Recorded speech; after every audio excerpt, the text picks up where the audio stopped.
Good evening, and welcome to Arcane Adventures. Wait a second. Is this what I think it is? Yes, if you're asking the same question, it is. Welcome to the first episode of our brand new adventure. Was that cheesy? Absolutely. Are my players cringing? Yes. Yes, they are. But we're so excited that you're joining us. For those of you that've been with us from the beginning, thank you for your continued support. And for those of you joining us for the first time, we're glad you're here. Before we get started, as always, we have a few announcements that we'd like to get through. But before we do even that, I'd like to take a moment to introduce you to our cast. My name is Mason Edwards, and I'm the Dungeon Master for Arcane Adventures. We are pleased to welcome back our wonderful players, Cole and Jake, both which that are out this week, but they will be joining us next week, Dan, Jared, Kyle, and Riley. Also joining us is Anna. You may recognize her as our official Arcane Adventures lorekeeper, but she will also be playing with us through this campaign, so we're excited about that. And lastly, joining us as a new member of Arcane Adventures, please welcome Owens to the table, or screen, if you will. We officially have 9 members on our cast. Yes, please pray for me. It's a large group, but nevertheless, we are very excited for this adventure. Now, time for announcements. We're online now. Due to circumstances of life, as things tend to be, we've moved to this setting. Though we do miss the in-person experience, we will be doing our best to make the most of this situation.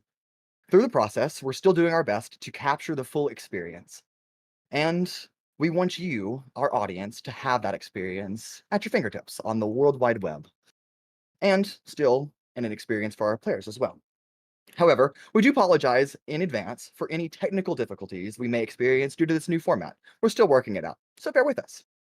You may also notice that our content is now released 1 week after we initially play. This gives us, here at Arcane Adventures, more time to make any necessary edits to ultimately provide you, the viewer, with a better viewing experience.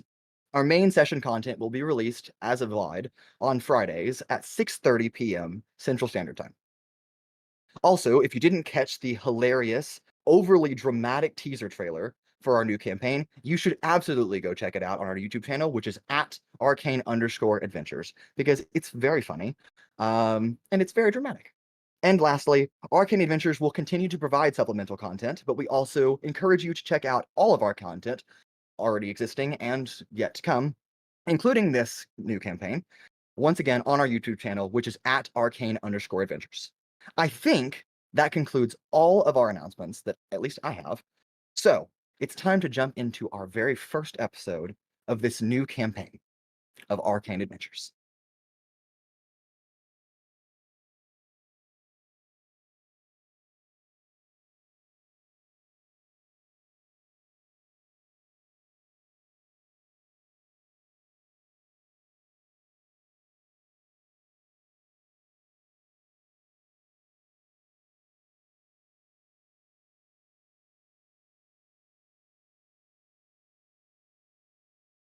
Welcome back.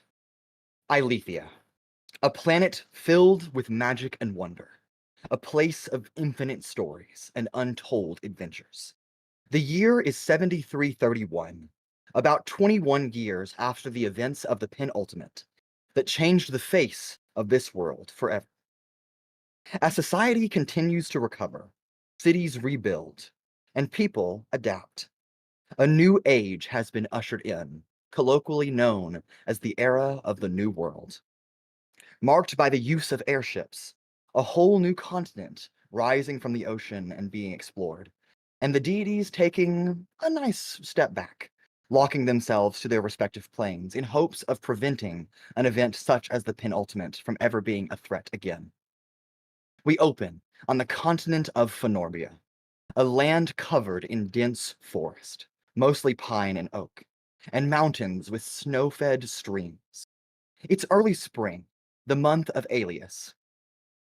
To the east, the oligarchical nation, wow, that's a hard word to say, of Scopia thrives in wealth and prosperity, a nation of mining, forest, and trade.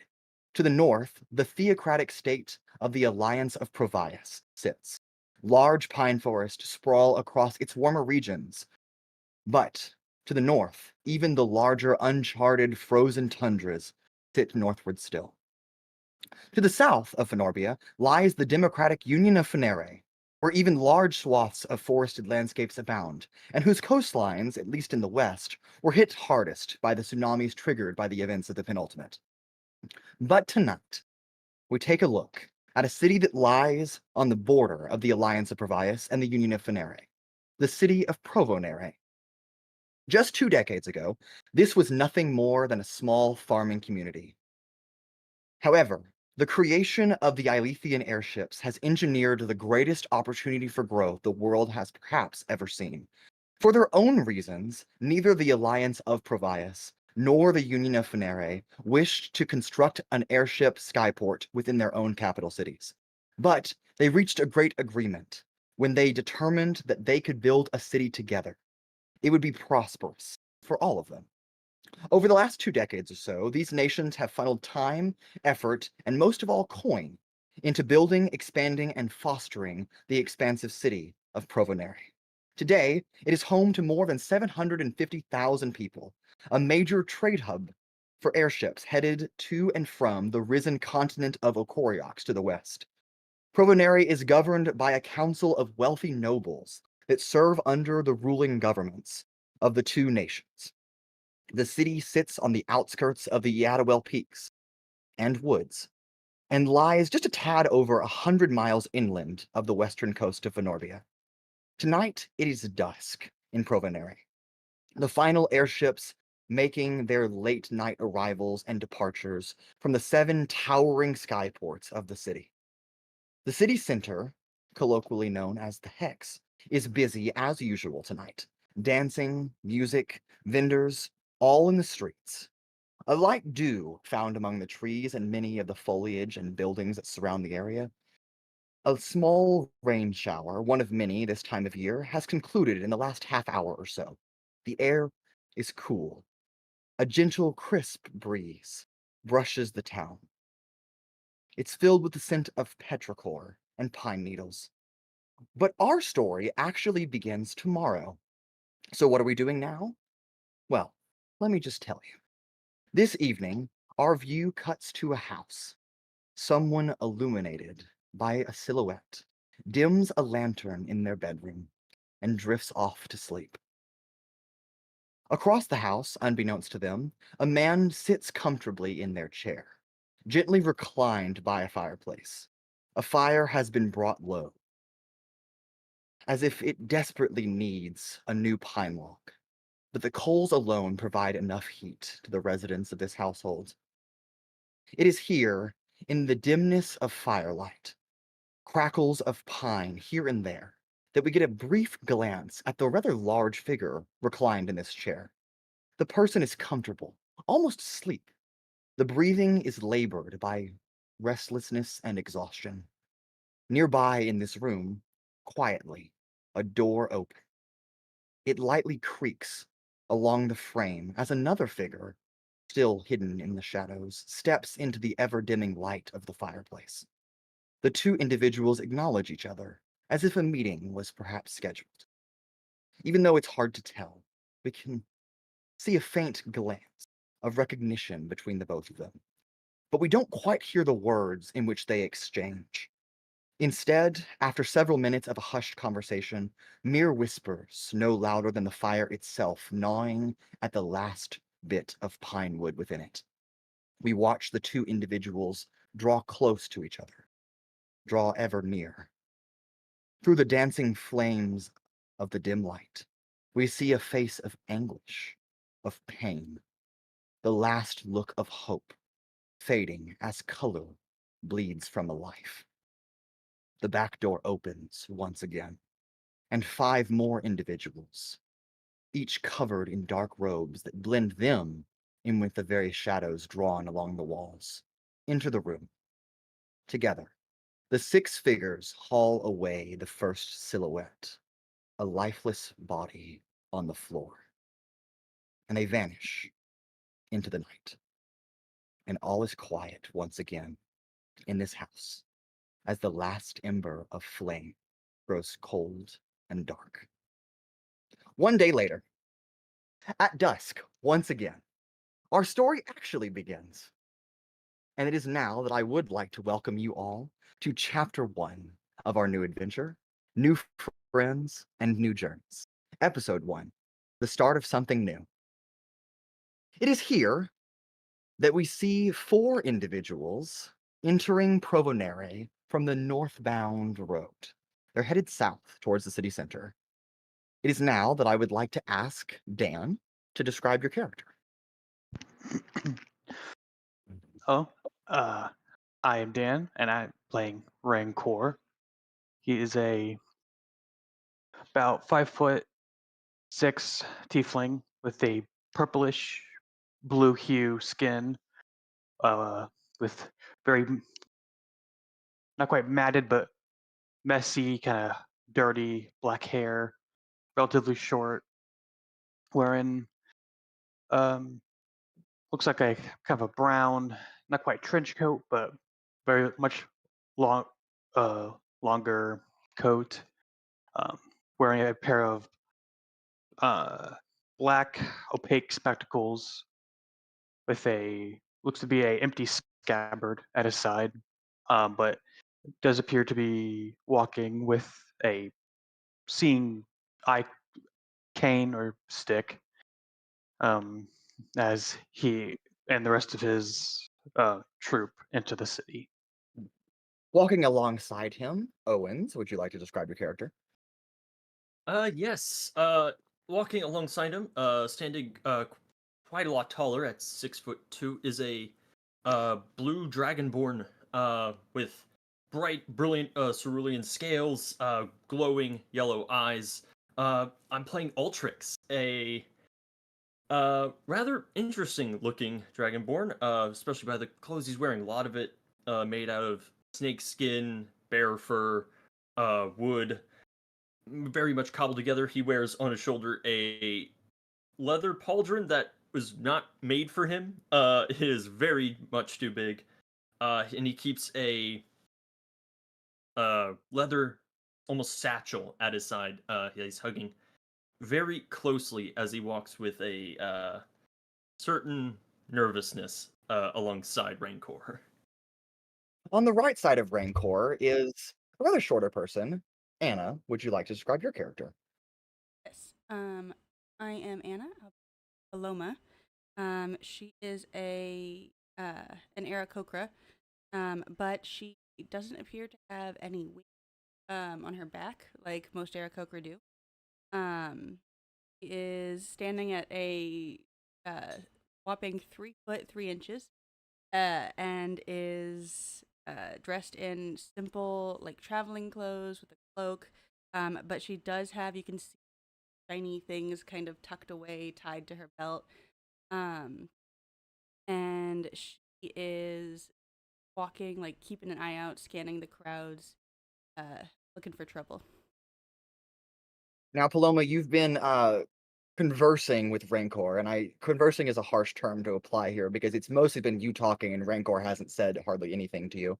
And as you turn to look at your fellow companion, you notice almost like a cartoon, like dotted outline of where their figure is supposed to be, and then it comes to your realization that person is not there. You quickly piece together, they're probably safe. They'll probably come back. They've always come back in the past. So you choose at the moment to not question it. But if they don't return in a day or so, then you might have alarm drawn to it. But for now, we'll let it be. So, Rancor, Altrix, and Paloma, and what was the 4th person, enter Provonere and stroll towards the city center, southbound. As you do, you arrive in the Hex. You browse the marketplace on the eastern side of the Hex, which is a hexagonal city center, if you will. Local vendors are calling out to buy their wares. People are walking together in the city streets, some holding hands, others chatting away about the latest gossip of the city. A violinist serenades a small crowd of lively music. Children play in the city streets as their parents nearby collect vegetables for the dinner tonight. A priest who has obviously designed their outfit to look dirty, like thrown mud on them intentionally, preaches about the impending doom and how the gods have forsaken all of the people. Though this is brushed off as functionally nothing, because that already happened. The nearby large bank, the Voyage Reserve, the central bank of Provonere, dims its arcane lights as the last secretariats depart of their evening shift. An airship or two, the bit of whirring that you can hear, flies overhead, making their final stop in Provonere for the night. And it is about this time that the sound of horse clopping, that along the cobblestone, as a tall, stronger young man rides in on horseback. Riley, would you like to describe your character? Hi, I'm Riley. I'm going to be playing Owunul.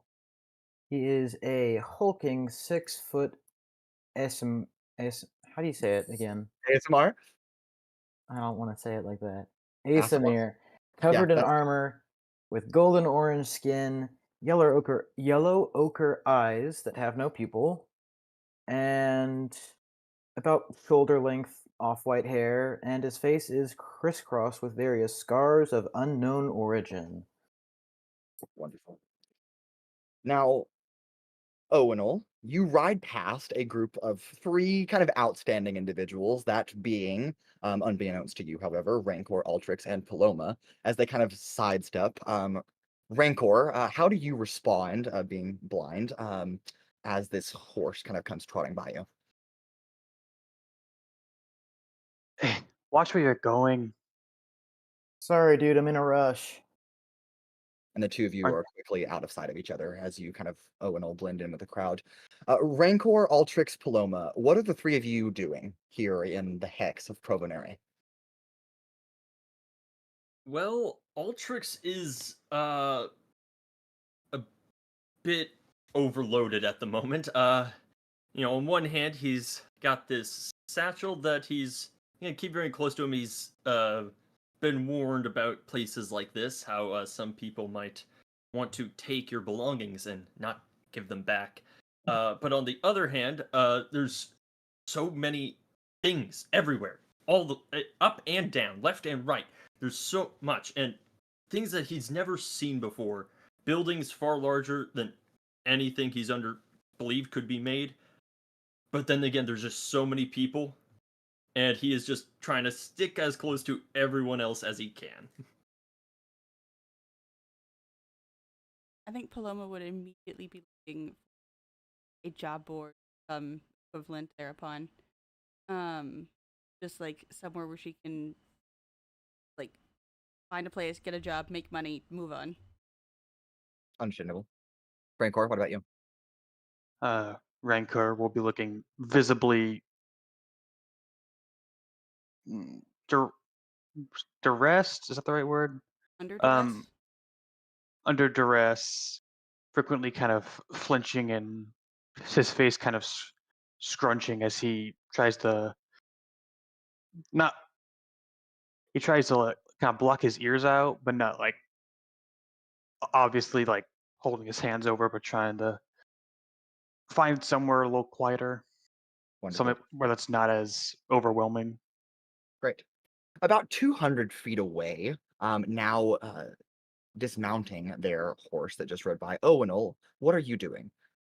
I am looking for my sister. I'm looking for someone with red hands. Wonderful. Or something to that extent. Now, let me just ask you this, Owenal. Did you purchase a horse or did you rent a horse?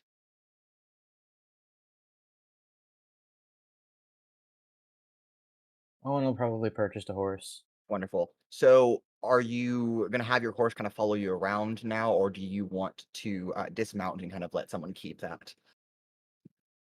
I think I'll just take him with me. I don't know how long I'm staying here. I don't know how many Fair enough. places I need to check. So Wonderful. And about halfway between these two independent groups, suddenly, a commotion breaks out. A hooded figure in dark robes, completely concealing their face and most of the rest of their figure, darts out of a nearby building, a tavern specifically.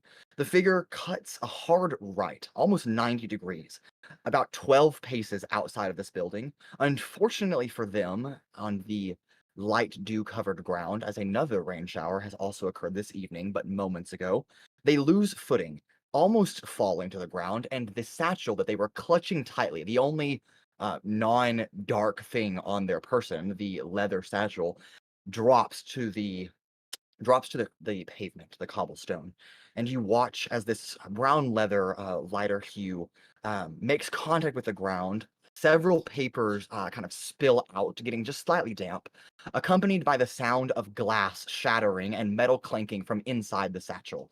This figure realizes in that moment, even though you can't see what they're thinking, has no time to return and grab that. They quickly scurry off, headed northbound. The crowd parts as this figure pushes through them. Just seconds later, following closely behind them, two red shielders, that being the city guard, or the term for city guardsmen, sprint out of this tavern behind the cloak person. One of them shouts, "Stop them!" as they both scamper off after the first person. Their metallic uniforms clank as they run off as well, and both groups are quickly long gone. Rancor, Altrix, Paloma, and Owunul on the other side, you find themselves close by. What would you like to do?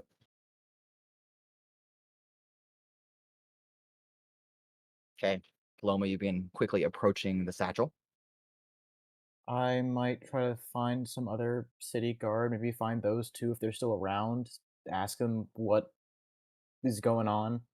Wonderful. The two red shielders took off on the opposite direction of you towards Paloma, Rancor, and Altrix. Is the Not quite crowd past you. Excuse me? is the crowd still like parted?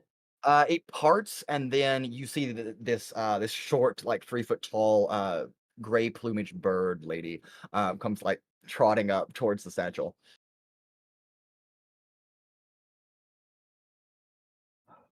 Paloma, be careful with that. Remember the last time you touched some stranger's bag? I might just walk Yeah, over to the bag, not like trying to get it or anything, just like Okay. What's happening over there?" but the stranger Altrix, what ain't about here you? anymore. I don't know if we should be touching other people's stuff. You know, I mean, again, that's not normally the best thing to do. Can make them pretty mad. They left it Um, behind. Clearly, it wasn't that important. well, they dropped it. You know, I don't. Yeah, they dropped it. They left it. They're gone. Finders keepers. Uh, um. That's a rule. But You remember that. Finders keepers. Oh. Okay. Okay. well, hello, y'all. So what seems to be the what was in that bag, anyways? I haven't That's a good found out question. yet. Paloma, as you arrive right up to the satchel, and you realize the Rancor you don't visually see, but you recognize the voice of the person that was just on horseback that quickly said, "I'm in a rush," as they zipped by you, also now approaching in front of you, and you can even kind of sense that presence. All of you kind of converging on this satchel. Paloma, you're the first to arrive at this tan beige colored leather bag. I'm assuming you pick it up, but you tell me. Yeah, I pick it up and start rifling through it. Of course, as any stranger should do with anyone's bag. That's a lesson, kids. That's not Um, your bag. Why? You could at least be gentle with it. I thought you were um, in a rush, sir. And Yeah, did well, you hear I'm the no rule is longer in finders a keepers? rush. That's not. What? No, that's not yours to have. Well, maybe I'm Paloma. looking for ID. You know. And it's not yours to tell us what we can and can't do with it. So off you go. Valid point. Paloma, again, there are some papers that kind of spill out. Some other ones have already Mm. on the ground. There are probably 4 or 5 pieces of parchment that are now on the ground, kind of just like littered out. But inside the bag, there are a few more bundles of rolled parchment as you begin rummaging through. Are you just using your hand to rummage through, or are you actually looking inside the satchel? Probably like got it held like dangling open with one Okay. over through it. Inside there are some loose pieces of parchment that are outside of these rolled bundles that are kind of lightly tied with just hempen Twine. rope. yeah, hempen twine, lesser hempen rope, basically. You feel the remains of 2 broken glass vials inside. As you peer in, there's a residue that is a faint greenish bluish residue, almost a seafoam color. A couple of arcane gemstones. You're not quite sure their value. And a number of small metallic shards also appear inside, appear to be maybe made of copper or brass upon first glance. How did metal shatter when that bag hit the ground? Does metal shatter? No, I it, mean, it can. it can. You presume that. Actually, no, you don't presume. Go ahead and make a just general. That'd probably be wisdom, right? Yeah, let's say it's a wisdom check. I'll say it's wisdom. Hold Go ahead on, and give me a wisdom check. I was not properly prepared for this. Hold on. That's okay. This can be insight or perception if you'd like. First roll of the game. Let's No go. pressure, Riley. Can Owunul figure it out? No. Yes or no? While Owunul Yeah. is pondering that, I will begin taking anything that seems to be of value out of this bag and putting it in my bag. So you said what kind of check did you say it was? This can be either insight or perception. We will Your go with choice. insight. Okay, sounds good to me. That is a that's a 9. Nine. Yeah. Yeah. Metal clanks, metal shatters. In your opinion, that's what you got. That makes sense to me. About this time, Paloma, as you are kind of ruffling through, taking the things of value, presumably probably the magical gemstones. I don't know if you consider just rolled parchment to be of value or shattered glass vials, but I would probably presume that at least the magical gemstones. And you tell me if you're taking the metal shards out as well. The metal, yes, probably. Okay. Or probably not. Unless Okay. it's money. No. Yeah. Go ahead and just give me a sleight of hand check as you're doing this. Not that you're trying to hide something, but I want to see how well you avoid hitting certain things in this bag. Okay. Second roll of the game. I'll stop counting after like 2 or 3. That's 10. That's a 10, very average.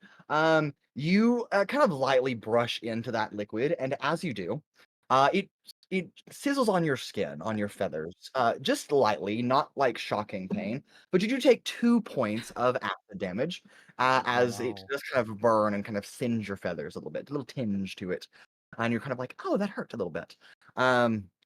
It's about this time, stepping out of that same tavern that you all kind of watched this hooded figure, and then the 2 red shielders also run out, is a much larger male Aarakocra.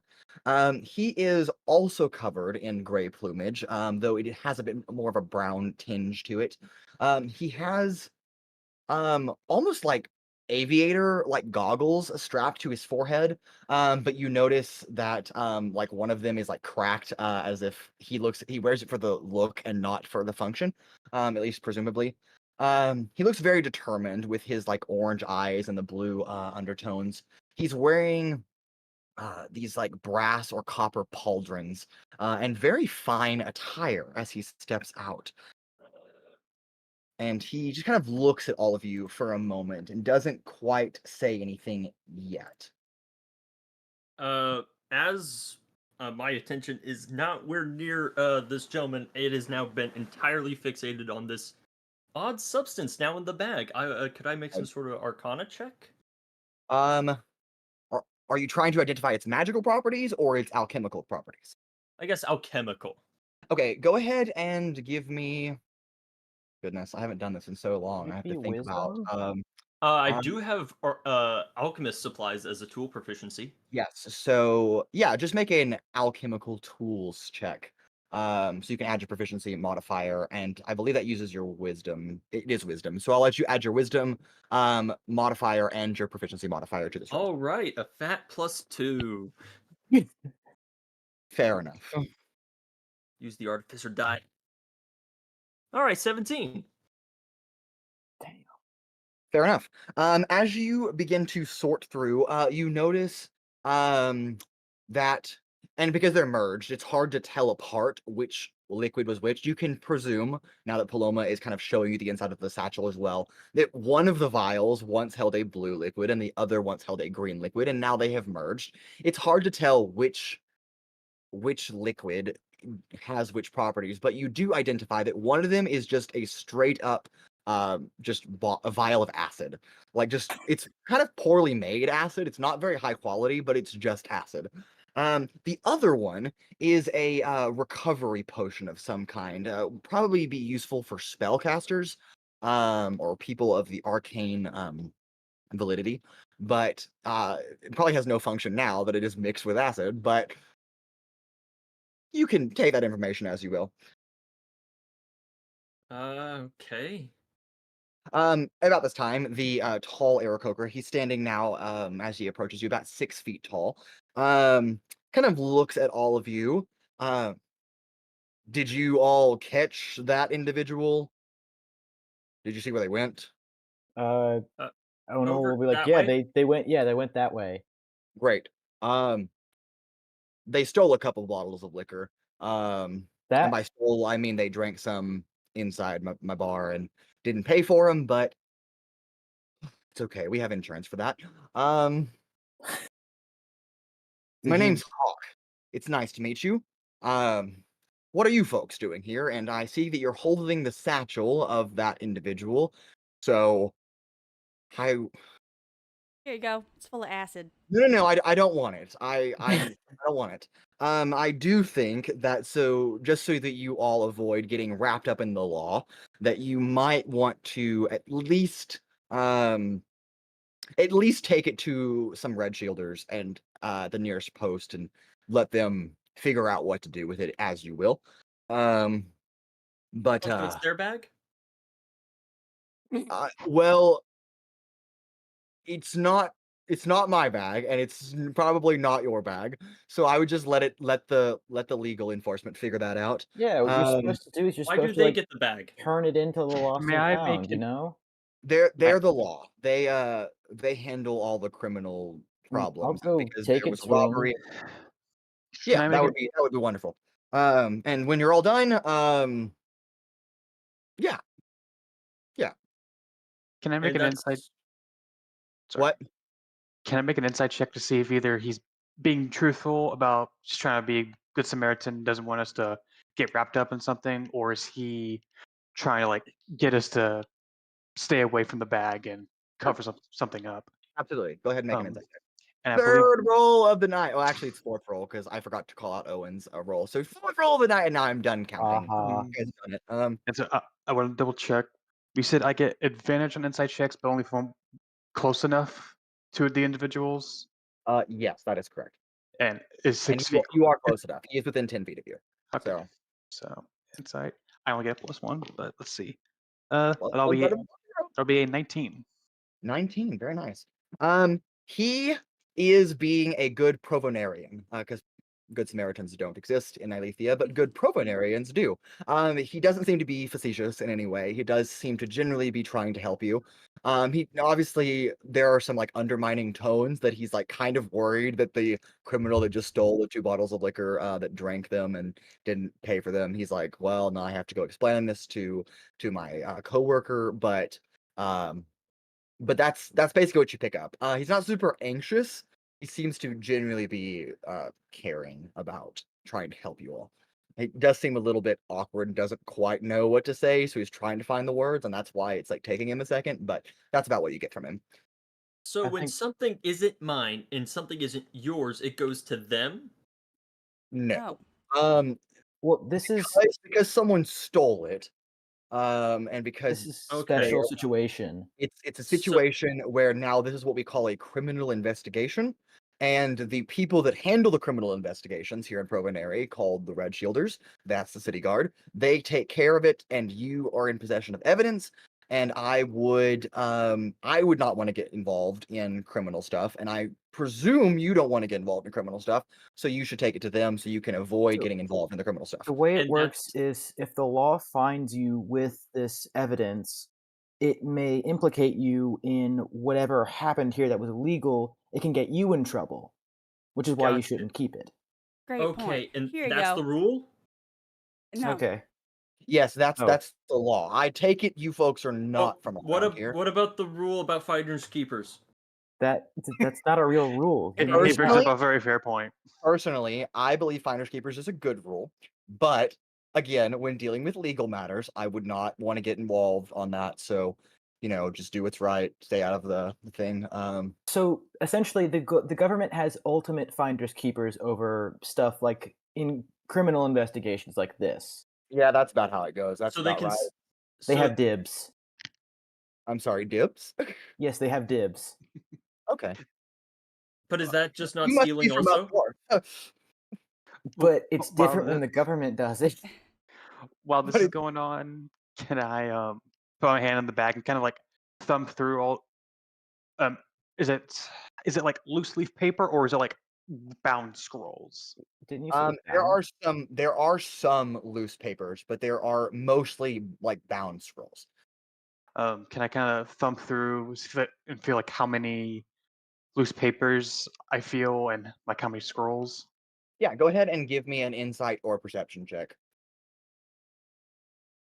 Nah, those both suck. So Fair enough. Oop. I'm all luck about it. What'd you roll, Dan? 6. 6. It's some parchment. There's at least 3. I can tell you that. There's at least 3, and then you can't see what's on the ground, so you're not quite sure how many papers are on the ground. But Paloma and Altrix and Owunul could tell you that with the at least 3 and there's 5 on the ground, there's at least 8. But yeah, that's it. Paloma Hawk, go ahead. is like Odal has lectured her now, and she's like, "Great point. Here," and she just shoves the bag into his chest and makes 2. Like she's gotten all the stuff that she thinks is of value from this situation, and she begins to try and. Wonderful. Hawk kind of stoops down Paloma as you're walking away. Kind of more keen to you just because fellow Aarakocra. Leans down and picks up the 5 loose parchments on the ground and then proceeds to handle them to you and says, "Little bird, don't forget these." Oh, thank you so much. Turns around, and shoves those into Owunul's chest as well. Okay, I'll take these to the proper authorities, I suppose. That's what I you thought said. we were supposed to take him to the government. Yeah, the government. Yes. Before you do Okay, that, and where Kid. do we find him? Kid, I'm sorry, what? you him. look up tight. Are you saying where do Can I I offer find you the a drink?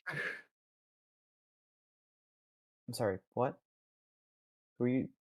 Hawk is offering a drink to Oh. Altrix.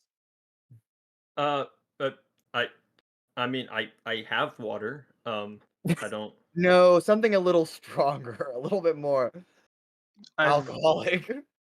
I've been Do you traveling with think- him for some time. I don't think alcohol will be the best thing for him at the moment. Understood.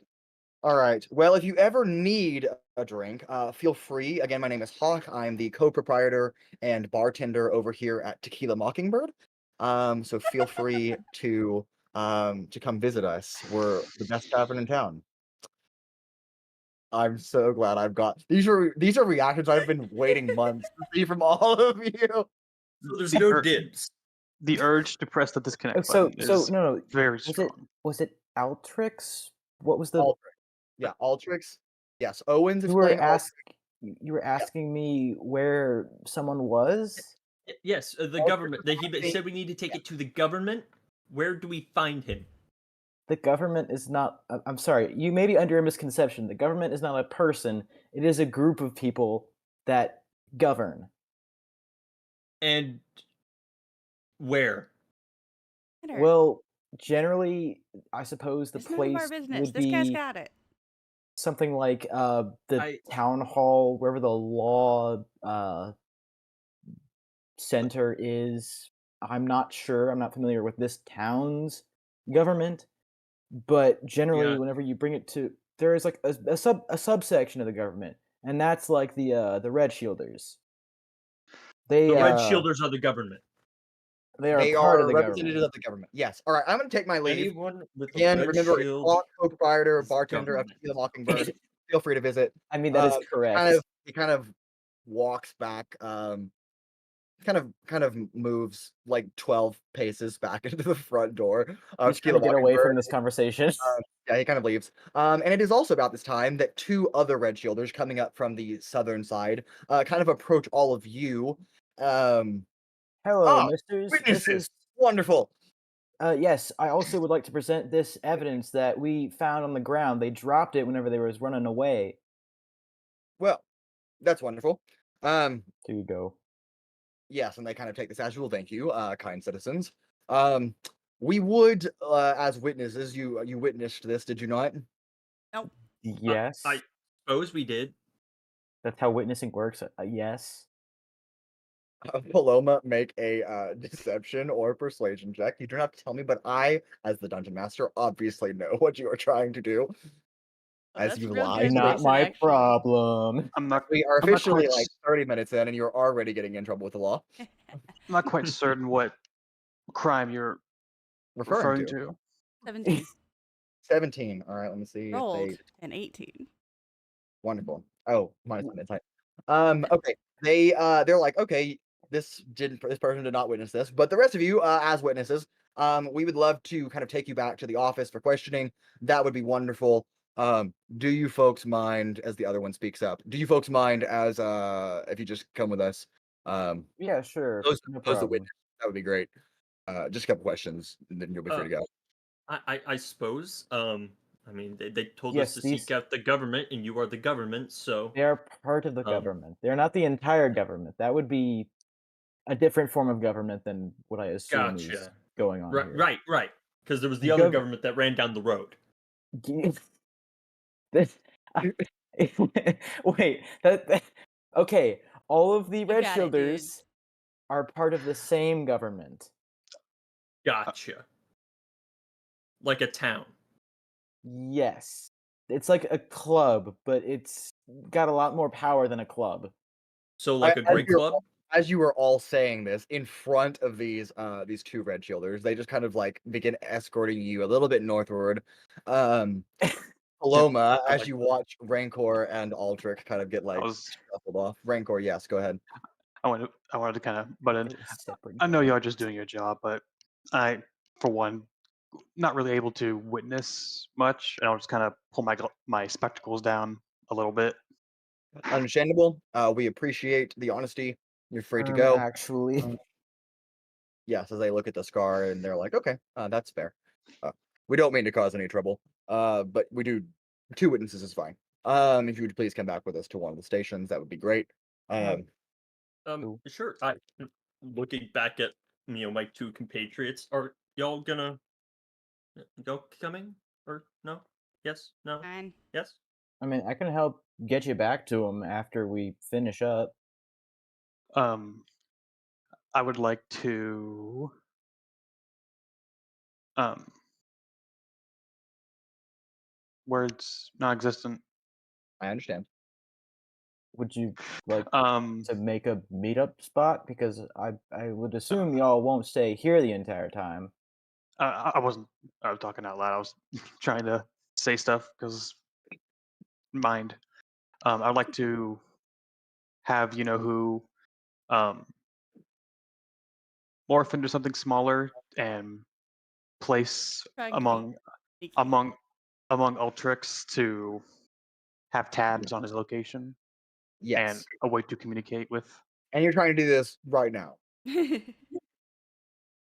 mean, we're I mean- walking away now, so now would be the ideal time, I suppose. Yeah, and I don't have to physically touch him. He can Right, but move over. just to clarify, this is currently your walking cane, correct?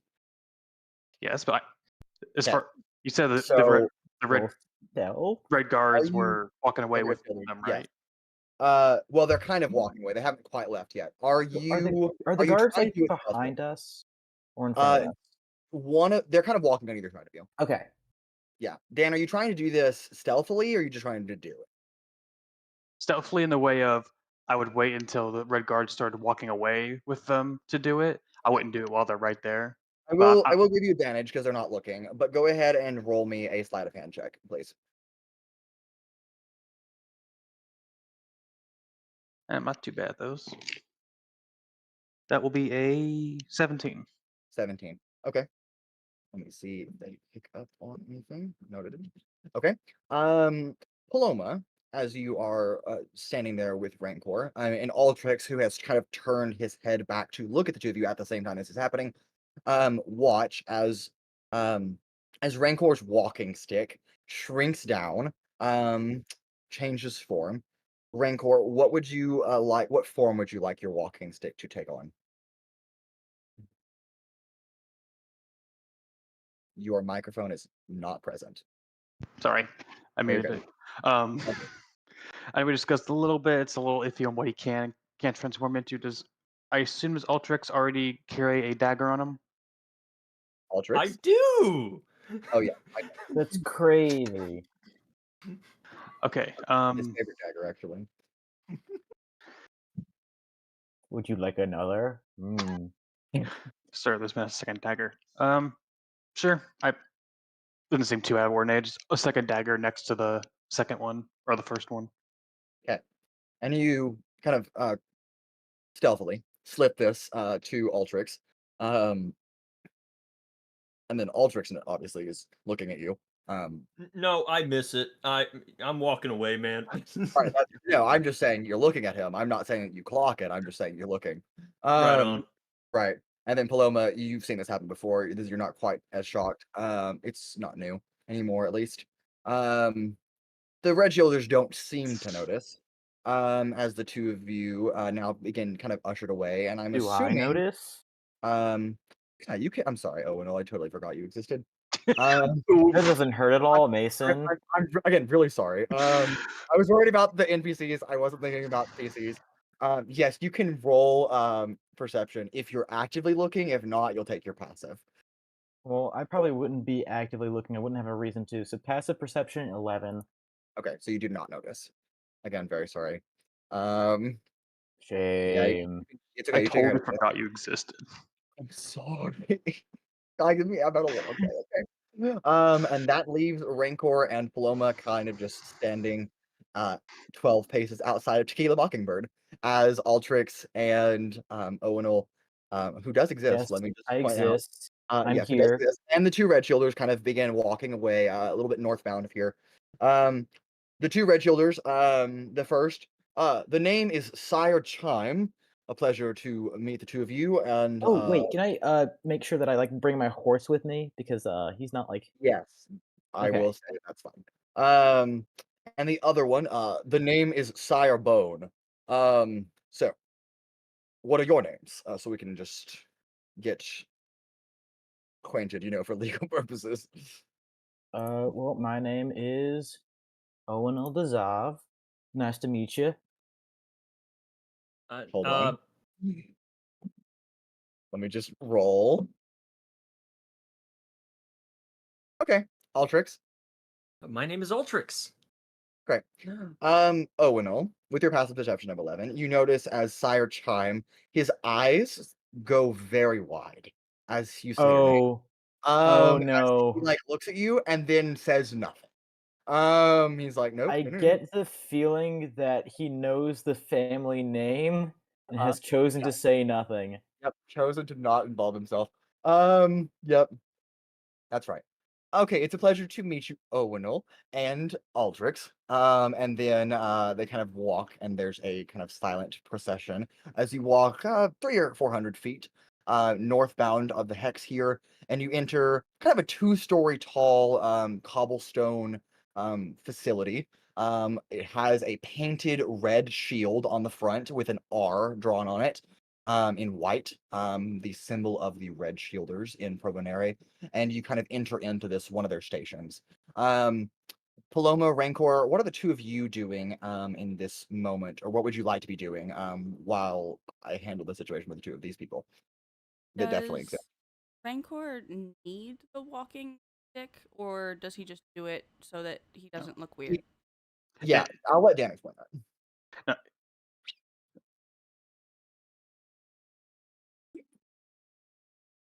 yes and no. He doesn't Yep. need it to actually walk at all.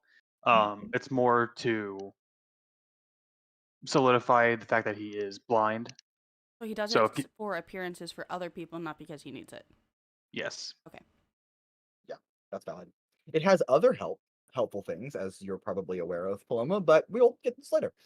Um, I never looked back. I never noticed he just suddenly didn't have a cane anymore. that's fair. All right. So Paloma, Rancor, what are the two of you doing while I'm over here with Owunul and Uh, Altrix? we never really discussed if I have a range on a connection with him. You could say it's So just like a does I familiar. believe it is listed in the item description. So if you'll go check it out under that bond, it should specify. If it does not, I will give you a number. But it does say 100 feet to Yeah. communicate, but doesn't say if I can still Sense it. sense it or yeah. command him from that Yeah. far So away. I'm gonna say no to the commanding. Has he ever been out of your range before? Most likely not. Most likely not. Okay, so you're not quite sure if you can still sense it or not. It's just kind of like it hits that 100-foot mark and then it just kind of fizzles off.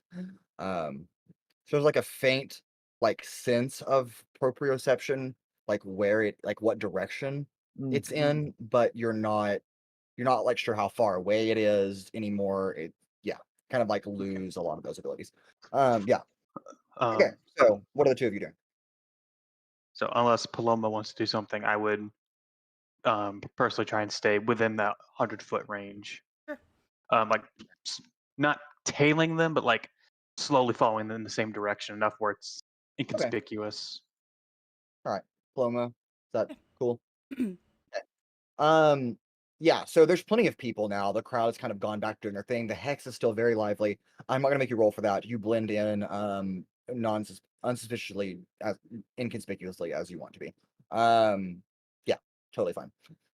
Inside the Red Shielders station here, these two guards have kind of left you in like a foyer, kind of with a bunch of chairs. There's like a main desk in here. There's a guard, a red shielder post, kind of stationed and poised, kind of just standing, like keeping a close eye on you, but like not suspiciously, just watching you because he's watching the front door and you're sitting right there. And the other two have kind of gone behind the counter for a moment. After about a minute or two, a more well-dressed individual of higher station kind of comes out, elven in figure. Well, I appreciate that the two of you have come as witnesses. If you don't mind, if you please come back to one of our interviewee rooms, that would be wonderful, and we can get you out of here as soon as possible. All right, sounds You're good to both me. welcome to come if you'd like. I suppose. I don't see why not. More the merrier. And then you kind of follow him into the first room down the hallway on the left. They kind of close the door, and then you just kind of sit down. It's like one of those very like police station, just like wooden tables in a completely like blank room. There is no like double-sided glass or anything. It's just like a room. That we An know arcane. of. There's Well, almost right. prying It's eye. You small never as you can know. see. That's fair. There is a like dimly, like a dimly lit arcane bulb that's just kind of like affixed to the ceiling, giving off just like a general room tone light. Yeah. The two of you sit down in these two wooden chairs across from this lieutenant. He introduces himself as, "I am Lieutenant Vin. It's a pleasure to make your acquaintance. I was told your name is Altrix," as he gestures to you, the Mr. Dragonborn, Yes. and Owunul. He doesn't. You can see Owunul that he. What's your passive insight, actually? My passive insight would be 13. Great. Let's see if he's doing it. Concealing it. Nope, not at all. You see that he carefully does not say your name, your full name. He just says Owunul. He just says, "Oh, yes. Well, thank you once again for agreeing." He kind of lays the satchel out on the table. So, can you tell me what happened? So, we were both kind of just on the same street, weren't really expecting anything, and this person burst out of the bar. I believe it was the tequila Mockingjay bar or something. Tequila Mockingbird, yes. Oh yeah, that one. And dropped this bag, something shattered. I think some metal might have shattered in it or something, I don't know. And then they ran away without picking it up. Noted. And you, Mr. Altrix, what is your interpretation of the scene? I mean, that's mostly it. Gentleman ran out from the building, dropped his bag. Then some government club members of your fellow club ran after them. Um, the bag was there. There were some papers. As you said, glass broke. There was some vials of what appeared to be a acid. It wasn't anything good. It was pretty weak amateur stuff. And then there was another thing that was more of a. It was arcane in nature. I'm not sure. Not the most well versed in the art of magic. But it was resonating with arcane energy. Some sort of replenishment or refueling potion. It's hard to say. Wonderful. And he kind of nods in recognition. Thank you. Kind of scoops the contents that he lightly put out on the table back into the bag. And without turning to look back at the door, just kind of speaks up. Jacques, come in here. And kind of hands the satchel back as Sire Bone. He first introduced himself. Now you recognize that his first name is Jacques. Opens the wooden door. Jacques. I know what name you're trying to say. It is Jacques. No. It's Jacques. I assure you that is not a mispronunciation. I know how the name is actually said. I'm Okay. aware. All right. But thank you for looking out for my well-being. And hands the satchel kind of behind him, and the red shoulder takes the bag and closes the door. A series of kind of just more questions about who you saw, who interacted with the scene. Either of you mention that there were any contents removed from the bag that Paloma took? I don't think Owunul would have remembered it or have seen it to begin with. Totally fair. Altrix didn't notice. Totally fair. Great. We just kind of ask you some questions, ask you for more details about the hooded figure, which you aren't really able to give Because because they were wearing a cloak. were a That hooded cloak figure. that Yeah. was obscuring Um, like most of their body. I Right. don't know how to. We're supposed to have seen anything there. Right. So there's not much more information you can give. After about 5 minutes of questioning, Sire Bone opens the door once again with the satchel and just kind of speaks up. The Arcanist has no clue what's on these papers. Like, can't read them. I don't know what you want me to do, boss. Like, and this time you notice as Can't read them. Lieutenant Finn kind of turns around and looks back at Sirebone. What do you mean you can't read them? Are they Hand me in the like a papers. different language or And something? he takes the satchel, kind of puts it on the table. He's not trying to conceal it from you. He like unrolls one of the scrolls, and it's a bunch of just runic symbols written out on a paper, in like different patterns. And he looks at it like it's an elementary student looking at calculus, like totally flabbergasted. And has Owunul's gonna like lean over the table and take a look at it, be like, "Whoa, valid. what is this? Looks like a preschooler drew this or something." Like that one looks like a flower, Oh and goodness. that one looks like a sword. The two of you, you seem like very competent and capable individuals. That totally exist. He doesn't say that, but I'm just saying that to Corey's volley. Would you mind doing a favor for the Red Shielders? Our Uh, night shift is quite thin this evening, and they're off dealing with some other things. Could you handle taking this satchel to an acquaintance? Sure. Where does this acquaintance of yours reside? Yes, of course. You will be going to see Madame Lepori. Um, Hold. she works over at the Hexblade, and hexes and scrolls depending on the time of day.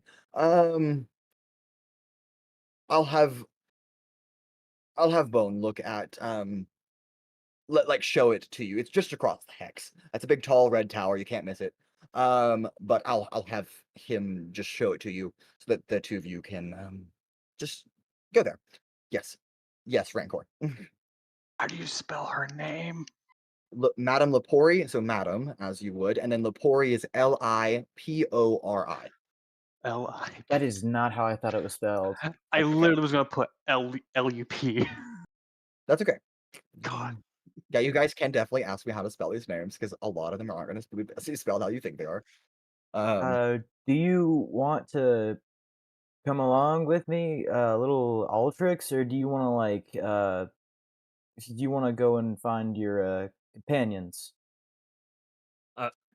I mean, I suppose if I'm going somewhere, I ought to let them know where I'm going. This place is pretty big after all.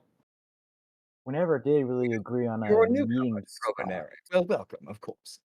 I'm sure you'll be well taken care of. And he kind of looks over at Owunul and doesn't say anything but makes that gesture. Owunul's like starting to get a clue. He's like, wait a minute. Why are these people being weird around me? What's happening? So Did I do something wrong? do government clubs normally let outside non-members do their stuff for them?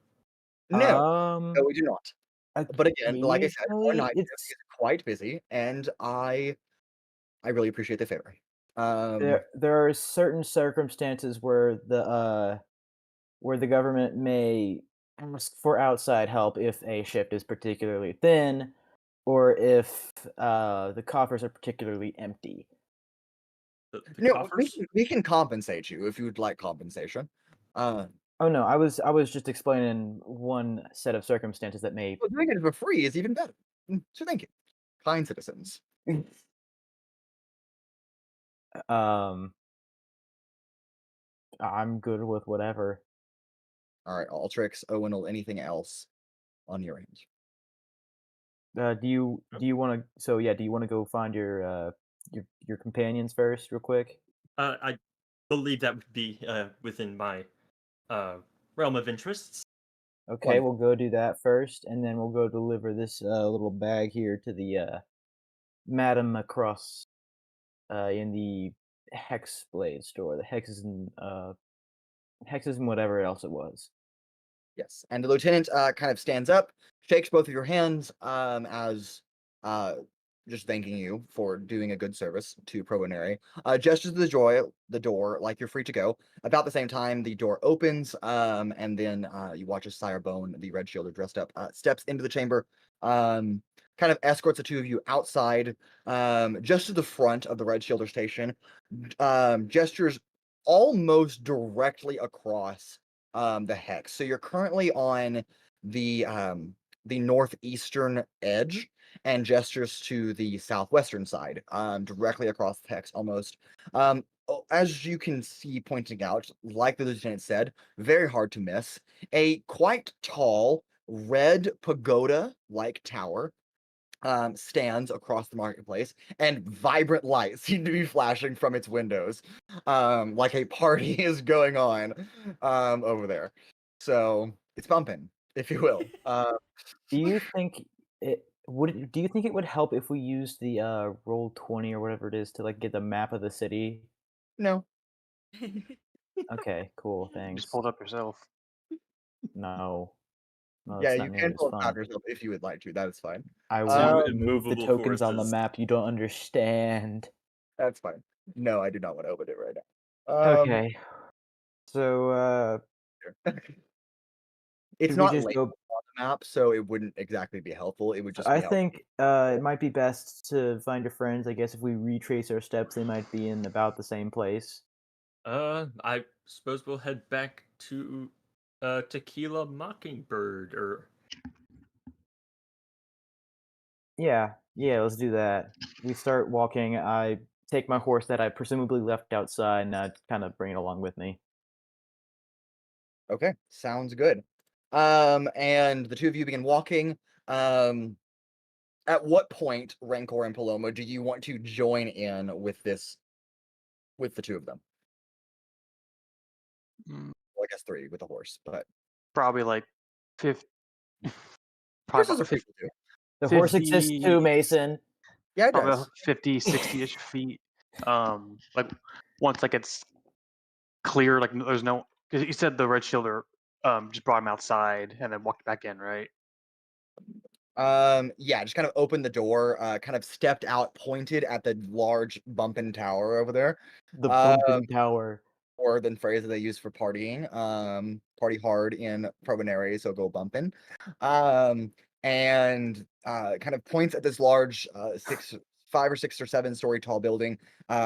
You watch Owunul and Altrix nod and like recognition of like, "Oh, that's easy to find." And then step back inside. The door closes. Yeah, so I'd say about 50, 60-ish feet after they've like walking out would have intercepted them. Oh, hey. We was just coming Altrix, back to look for y'all. Altrix, how many times do I have to tell you not to give people your real name in situations Why- like those? why would I give them anything else if they ask for my name? I mean, that's Like I've told you generally what you're before. supposed to do. Yes, but when we're working with individuals like this, you don't want to have them able to trace you as easily. Oh, is the government bad? Most of the Generally, time, dude. yes. The government has a job. Sometimes it doesn't do it that well, admittedly, but it does serve a purpose more often than not. No one asked you, soldier boy. Well, no one asked you to So, respond. wait, so what purpose do they serve? Generally, they keep the peace. They try. Sometimes these armed guards act more as just a deterrent to crime. Like, hey, if you do a crime, these people are gonna chase you and might, That's hurt you or actually, something. I found that's actually not true. Guards tend to be more reactive than proactive. That tends to be how things go. It's really more private Anyways, investigators where that y'all go. going? We're going to that bumpin' tower over there because I have to deliver this bag. I'm so happy. The one over there, with all the flashy bits.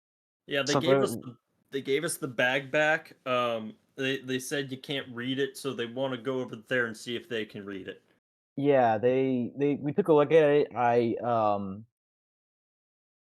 saw some interesting patterns, but nothing that amounted to actual words. And we're looking for someone named Madame Lepori, I believe. Yes, Madame Lepori. I believe she's the owner of the shop, or something to that extent. Fair enough. So we going all the way to the top of the tower, I suppose. And And are they paying So- you for this? Or Well, compensation was mentioned, but also doing it for free. So I wasn't really paying attention. I don't know. I still don't. Speaking of that, you mentioned something about coffers being dry. What does that mean? Sometimes the government is broke and needs So it doesn't actual work? help. Correct. Sometimes the government doesn't Is work. this one broken? No, I was just mentioning it as an example. This one seems to be quite well off in the coffers department. Okay. Just a little shy in the manpower department. They don't seem like you heard the guy. He said the shift was kind of stretched thin. Weren't that many on this day, I suppose, because they do get paid by the government, but the government gets paid by the citizens. But sometimes the government doesn't do its job. I'm sure it'll work out in the end. So, I'm confused. Okay. Oh, Owunul, was it? Yeah, Owunul. Owunul Dazav, at your service. Do you perhaps think you could recreate one of these arcane symbols you said that were on the scrolls, but in a more physical form that I might able to analyze myself? I'm sorry, what? I pulled out Can't my. read. I Thank pulled out you. my spectacles. Look. Thank you, Altrix. I am visually impaired, one might say. I cannot read or see normally. Oh, You okay, think you could okay, have something for me to see with my fingers, okay. perhaps? I have a bit of an idea. I pull out just I go over to my horse and I open one of the packs on the side and I pull out like a little just a little log, just a little chunk of wood. I kind of like scrape off some of the bark and I kind of like look at the paper, look at the log, and kind of like scrape the symbols into the log so that there's like a little etch in the log. And whenever I'm done with like a page, I like hand it to him, like, okay, on this little stick here, this little log, I carved the symbols in it so you can like feel them with your fingers. All right, I'll take that. I'll start like feeling my hands over them, try and see if I can perhaps discern what they mean. Okay. With- So 2 checks here. Let's do Would it be a for skills check Owunul. For Owunul, as you're kind of carving this out. Do you have proficiency in those tools? in woodworking? Yes. Okay. So you can add your proficiency modifier, and I'll let you add your wisdom modifier to that as well. Go ahead and to give me a what's a good check for that? Hmm. Dexterity. Yeah, just give me a straight dexterity check. A straight And then just dexterity check and you and can add add proficiency bonus. add your proficiency and wisdom modifier onto that. Okay, so dexterity, wisdom, and proficiency bonuses added. Yes.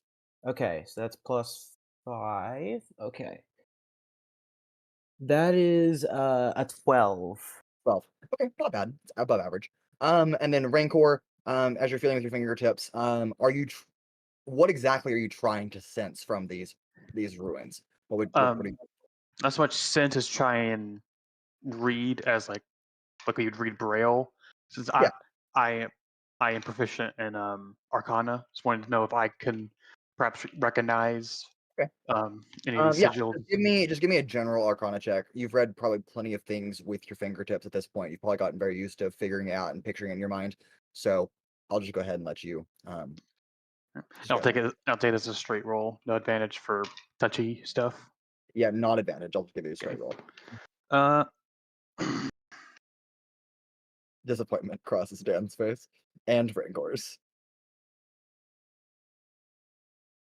I'm gonna turn this into You're- a nice piece of art later. your woodsmanship sucks. No, that's just what it looks like. Yeah, no, I thought I got it pretty spot on. I Didn't think it was mean, half look, bad. you can you see you see like a little cloud shape there. You see a cloud shape there. You see a little fish, little fish. Like, Okay, it doesn't look like any of those, but it's not bad. I'm trying to copy the patterns as best I can. I'm dying. It may have been a little while since I've actually had a chance to hone my craft, but I think I still got it. Well, I suppose So Dan, what did you actually roll? A 2. A 1. Oh, No. no. +4 for a 5. No, an after one's an after one.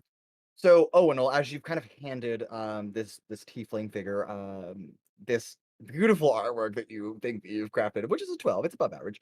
It's decent artwork. Rancor goes to grab it, but because he cannot see, has a hard time picking it up. And it drops out of his fingers and it hits the ground and just kind of shatters, kind of like splinters just crack through it. Oh, that oh. I mean, I could do it again. I just need more wood because that was my last It's little about this log. time, as you've walked for several minutes across the hex, that you have now arrived at the base of this 6-story tall tavern. There is a decently large symbol above the double like red doors, and is a large hexagon with a sword kind of like slashing the hexagon in half, and then along the blade of the sword in like a very fancy calligraphy is the word hexblade. Ah, now that's a what's the word? Logo? Title? Logo. Uh, that's a what's it called? That thing on the front of the store that says what the store is. A sign. Yes, that is it. I I God, forgot the word. it's okay. That I that mean, is logo is one also appropriate, so that's fine. But stylish sign right there. yeah, Yes, it is a sign. Congrats. I suppose we should go in now and deliver the package. yeah. Even at the door, and with the door closed, there is a person kind of posted up here. They're dressed, kind of in all red, like a gown, almost like a nightgown. And they have like, these large hooped earrings that drop down probably about 6 inches off their face.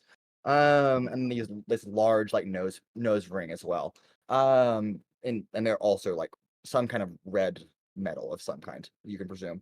Um, they kind of look at all of you, and even from outside this tavern, there's a heavy scent of alcohol, that like potent, just tonic scent just kind of hits you, that Ooh. amalgam of various alcoholic beverages, and also it's very loud, as just like there is music coming, and then there are people chatting and screaming and talking, and it's all just kind of weaving in. It's quite overwhelming, even for people that would be used to the party scene. So I can only imagine how much worse it would be to most of you who are unaccustomed to the party scene. I've been in loud cities before. This ain't much. Yes. Hello, sir. Can we Sir. what? Mr. Lieutenant said we had to come over here. We have a bag of stuff. How old are you? What does that matter? Old Because enough. there's an age requirement? We're looking for Madame Lepori. Yeah, Yeah, we're everybody try- is. No, like we have we the red shield, the red guard, what are they called, sent us asking to see if she could read the scrolls that are in this bag because they're like pictures. If pictures were words. Okay, great. How old are you? Hold on. Let me check. How old do we have to be? To be 15 or tall enough to reach this height. And she puts a 3-foot bar out next to her. Oh, So why would you not lead with the fact that we are all clearly over the height? this Yes, ride has a A height requirement. madam prefers both. But we'll permit you, if you have at least one. Okay. So how old are you? I am Okay. currently. I don't have it in my character sheet. I am 21. I believe you're 26. Oh, no. Me? I believe that's correct. I'll ask Jake later. It's in a document somewhere, but pull up your document. You have it. Hold on. So there, then I there's believe that. Then that one happened. So I get 19-ish. So good enough with me. odd. I kind of stopped counting. And you 21, I think. 21. Okay, that's also fine. And you, Bird, 17? What month is it? it's 80. That's the first month of the year. 18. Wonderful. Well, I love your plumage, by the way. Please welcome to the Hexblade. Don't get too drunk, but if you do, it's not our fault. You were warned. Have fun. Man, this place Uh, reminds me of my sister who just goes hard at it some nights. Strange. Um, where do you think we'll find this Madame Lepori in this place? As you're walking past this individual, they kind of look back at you. Um, Probably on stage. On And yeah, the stage. door closes behind you. Um, and as you enter in, it's so much louder on the inside. There are people everywhere. Again, 6 stories tall. Most things are red or reddish hues. That seems to be the themed color of the Hexblade. It is, as you kids would say, bumping inside. Music is You playing kids. right Who are now. you referring There's to? a, Who are you right referring to? I just said you kids. I didn't specify anybody. Don't take any offense. Um, I'll take all the um, offense, actually. It's mine now. on stage right now, there is like a 4-person band that is currently playing, letting out some sick beats, bumping again, if you will. There are several bars kind of lined out, but the most eye-catching thing as you walk in, especially for people that have never been into the Hexblade, is that the interior is hollowed out. So it's not like there's stairs. There are floors that kind of have openings, kind of ringed or hexagonal openings, if you will. It's called the Hexblade for a reason. Crazy.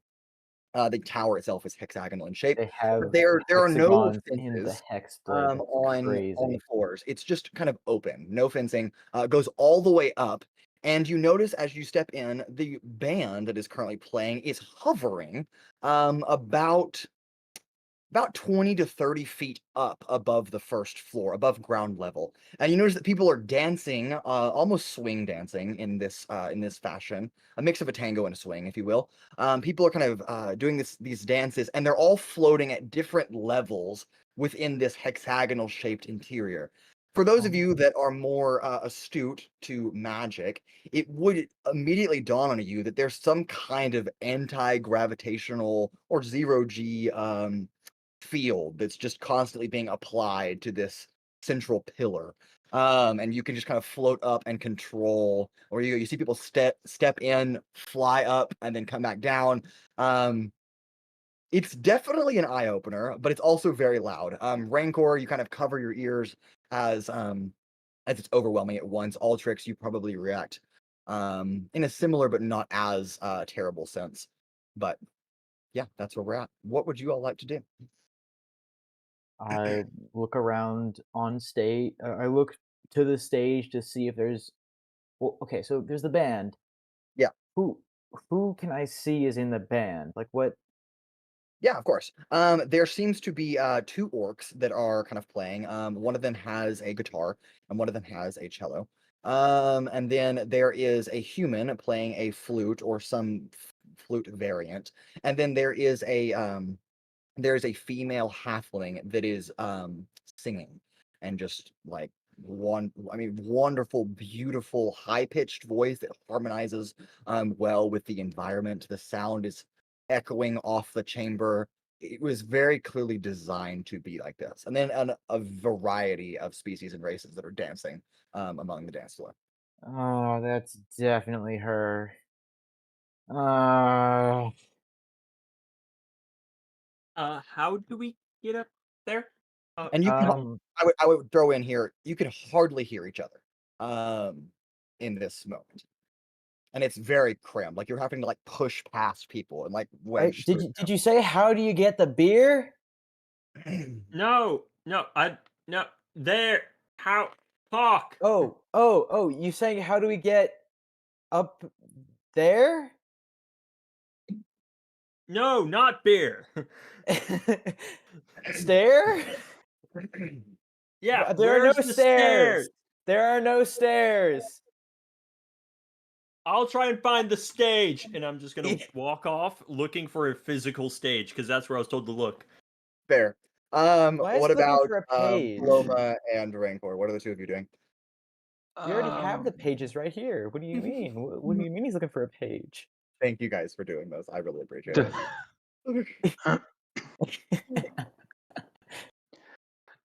So presentation. Prestidigitation. Yes. Shut up. Says I can create a non-magical trinket. Can that be like little earplugs? Yeah, that can be earplugs. Just kind of Okay. Okay. Can I just make some of those and plop them in? Yeah, fair enough. Paloma.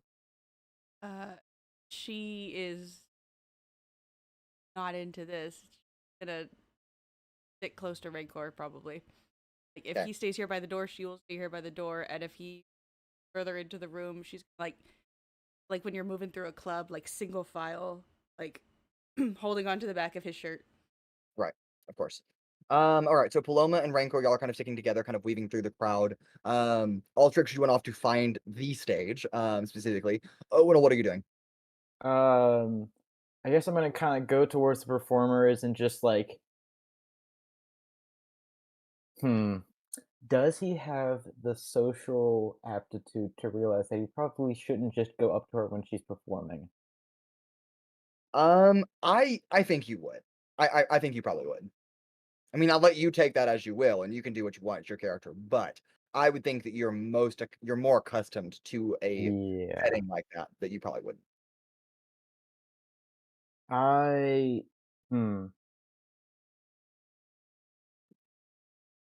may go back to the front or and step outside and talk to the guy. Be like, hey, so do you know when she like stopped performing? Like, when could I go and like actually give her this and ask for her help?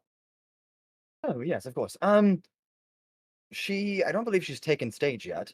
So I'd catch her for autographs, of course. Right as she finishes her performance and gets off the stage and heads back to her quarters.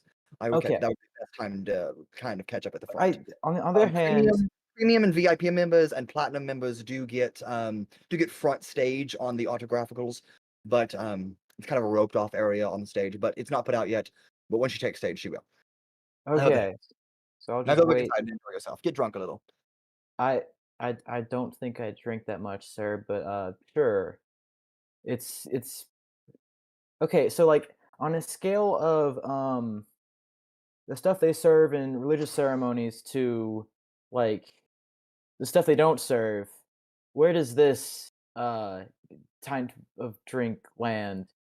And you're asking this individual, correct? Yes. They look at you, roll their eyes, and do not answer the question. Again, go get drunk. Have some wine, if you will. It's very good. I don't know. I don't think Owunul's ever been drunk.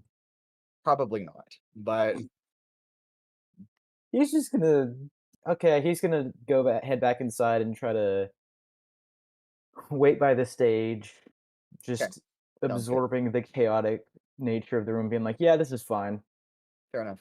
All right, as the four of you are kind of sprawled out in here, it's important to note that you're all coming to the realization at the same time that none of you have a physical description of Madame Lepori, so you have no idea what she actually looks like. Ask. Shoot. You have no idea what she looks like. And I know. I was going to ask. right that's why I now, stepped outside. yeah, Owunul's the only person that now knows that she hasn't taken stage yet, at least according to their opinion. But that's the only thing. That's what Owunul knows. The rest of you are just kind of meandering through. Altrix, you do find the stage. Are you trying to get on the stage? Like, you tell me what you'd like to do. Well, if I get there and there's someone on the stage, I will approach and talk to them. Yeah, there are people. People dancing. Just dancing. They're hanging out. Okay. As you step onto the floor, what is your Arcana modifier? +7. +7. As you step onto the stage, you feel a different arcane energy kind of sweep over you as you pass that threshold, but you don't move. You just kind of stand there on the ground. You're kind of looking up and you're like, oh, okay. Okay. There is there any- little gnome lady that's just kind of like vibing, she's bumping too. I get real close to her face so she can hear me. It's she is clearly super drunk. Wasted. Oh no. Wasted. Are you Madame Lepori? And she looks at you and she goes, "Yeah, honey, let's go home tonight." Okay. Okay. Mr. Lieutenant said I had to talk to you about a bag. Yeah, we can dance together. That's right. Take my hand. Oh no! She grabs my hand. No. Okay. Now she's going to fling you. Are you resisting?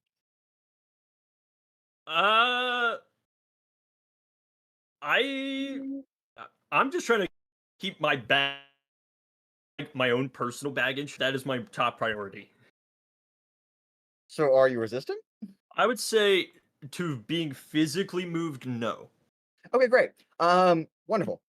So as she takes your hand, she kind of throws you, and your feet leave the ground weightlessly, and you begin to just kind of No. somersault, almost cartwheeling through the air as you just kind of No. are like flying across. Like that meme where that guy gets thrown out and like flies through space, you know what I'm talking about? Kind of like that. Yes. You know, like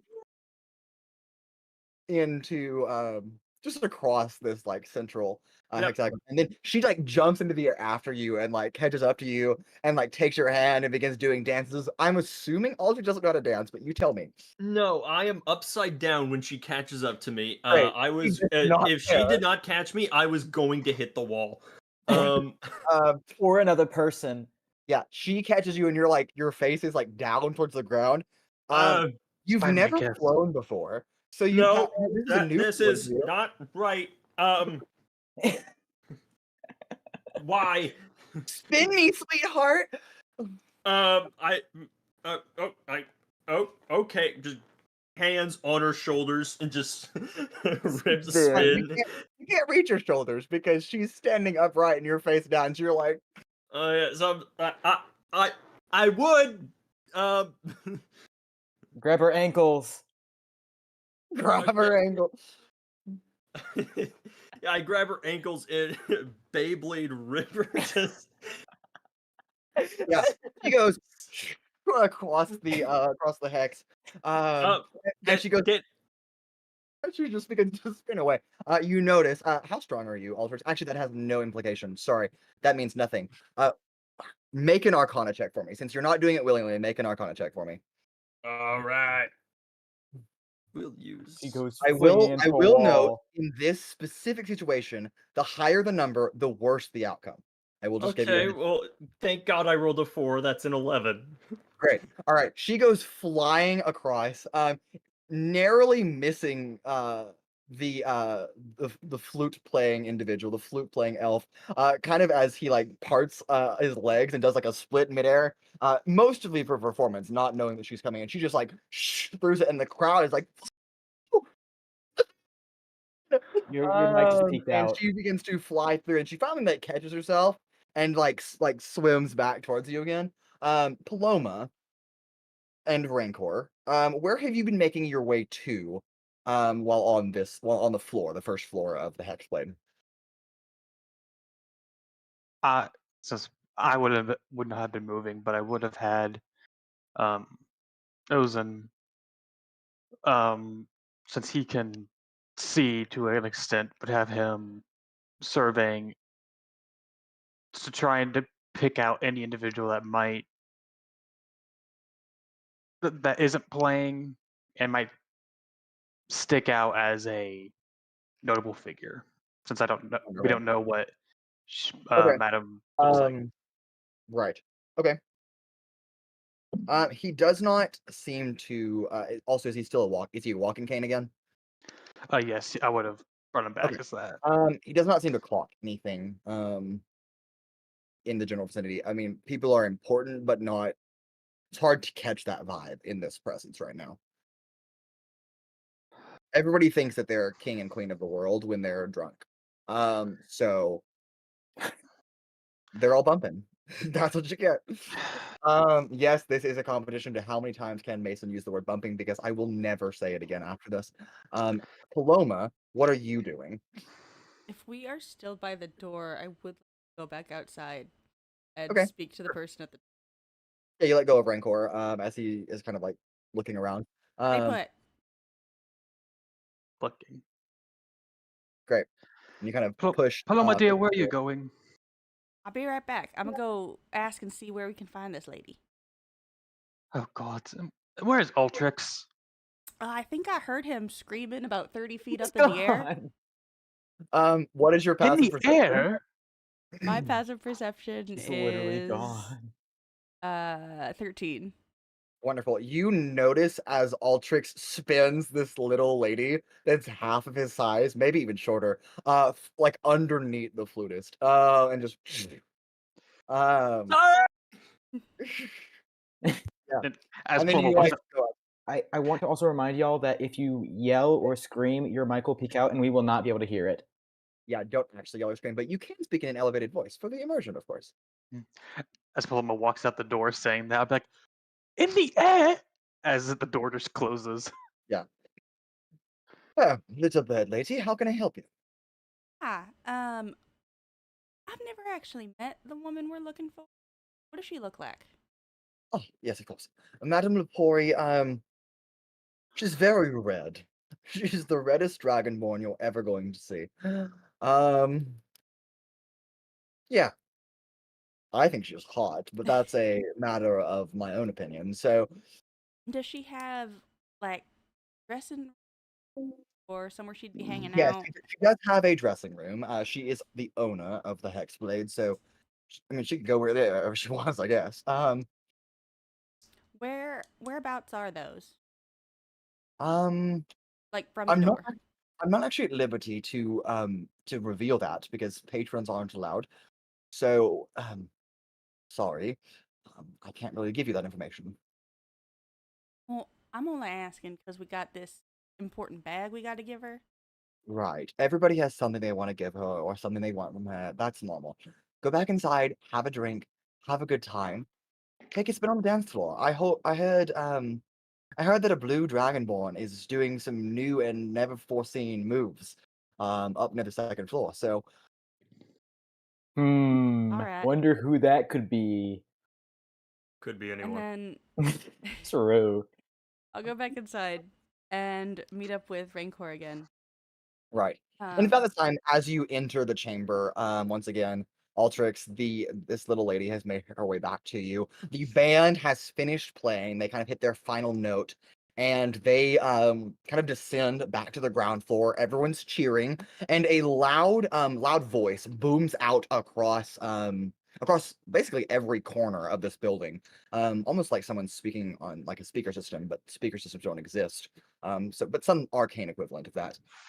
Give it up for our 14th entry for this evening. That is a wonderful performance for the Hexblade regional semifinals for music and auditions. But I would like to welcome to the stage, you know her, you love her, everybody's favorite owner of the house. Give it up for Madame Lepori! And everyone goes, wow, and the crowd goes absolutely wild. And then it gets very quiet as skydiving in from the 6th floor, straight down towards the floor, like they're going to die almost, is a There's some dramatic music. There better be dramatic music. no, it's actually completely quiet right now. Oh. And this beautiful, Damn. I mean, very objectively beautiful, red and magenta dragonborn comes nosediving in. She has wonderful red scales that look like they've been nicely polished for this. Like there's a fresh coat of like wax applied to them, so they shine a little bit more with the light. Coming in from different angles. There are beautiful magenta frills that go down, a set of sets of 3 that go down her the back of her head and her spine. And they're the same color frills as her dress, which is kind of like flying. These long robes kind of extend out. Parts of the robes go probably 15 feet behind her, but the majority of the dress stays close. It's bound both at her neck with a nice golden necklace, also around her waist. As she comes swooping in about 5 feet before she hits the ground, she like uprights herself and then stops and then shoots back up to about 20 feet, gives a wonderful smile, and then takes out a stringed instrument. And there's a moment of absolute quiet as everyone kind of eagerly awaits what is about to happen. The 4 of you that are here, what are your immediate impressions of this entrance? I'm not gonna say what I'm really thinking.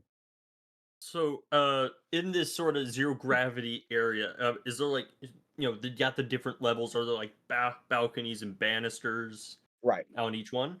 Yeah. Okay, I think Ultrix has in this time gotten his head stuck in one of them.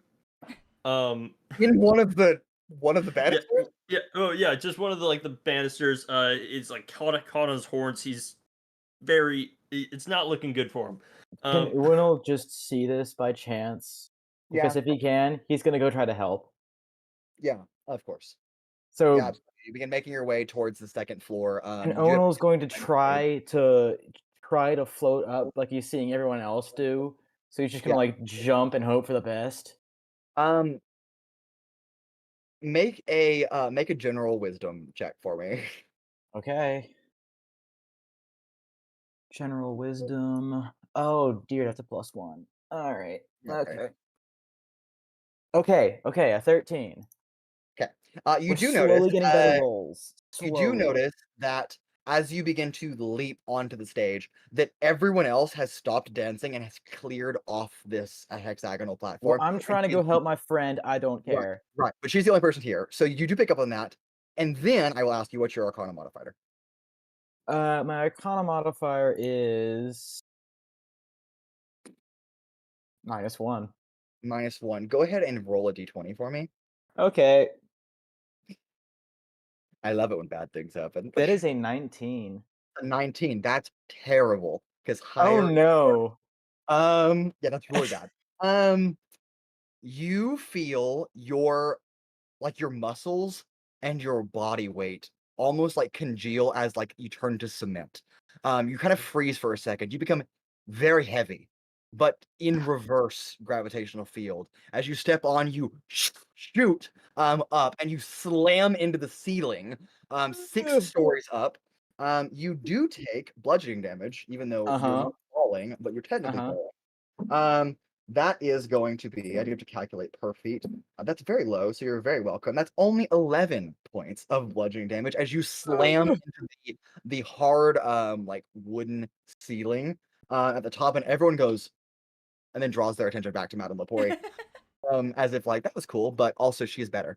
And so Yikes. she just That's like she's kind of stuck crazy. there.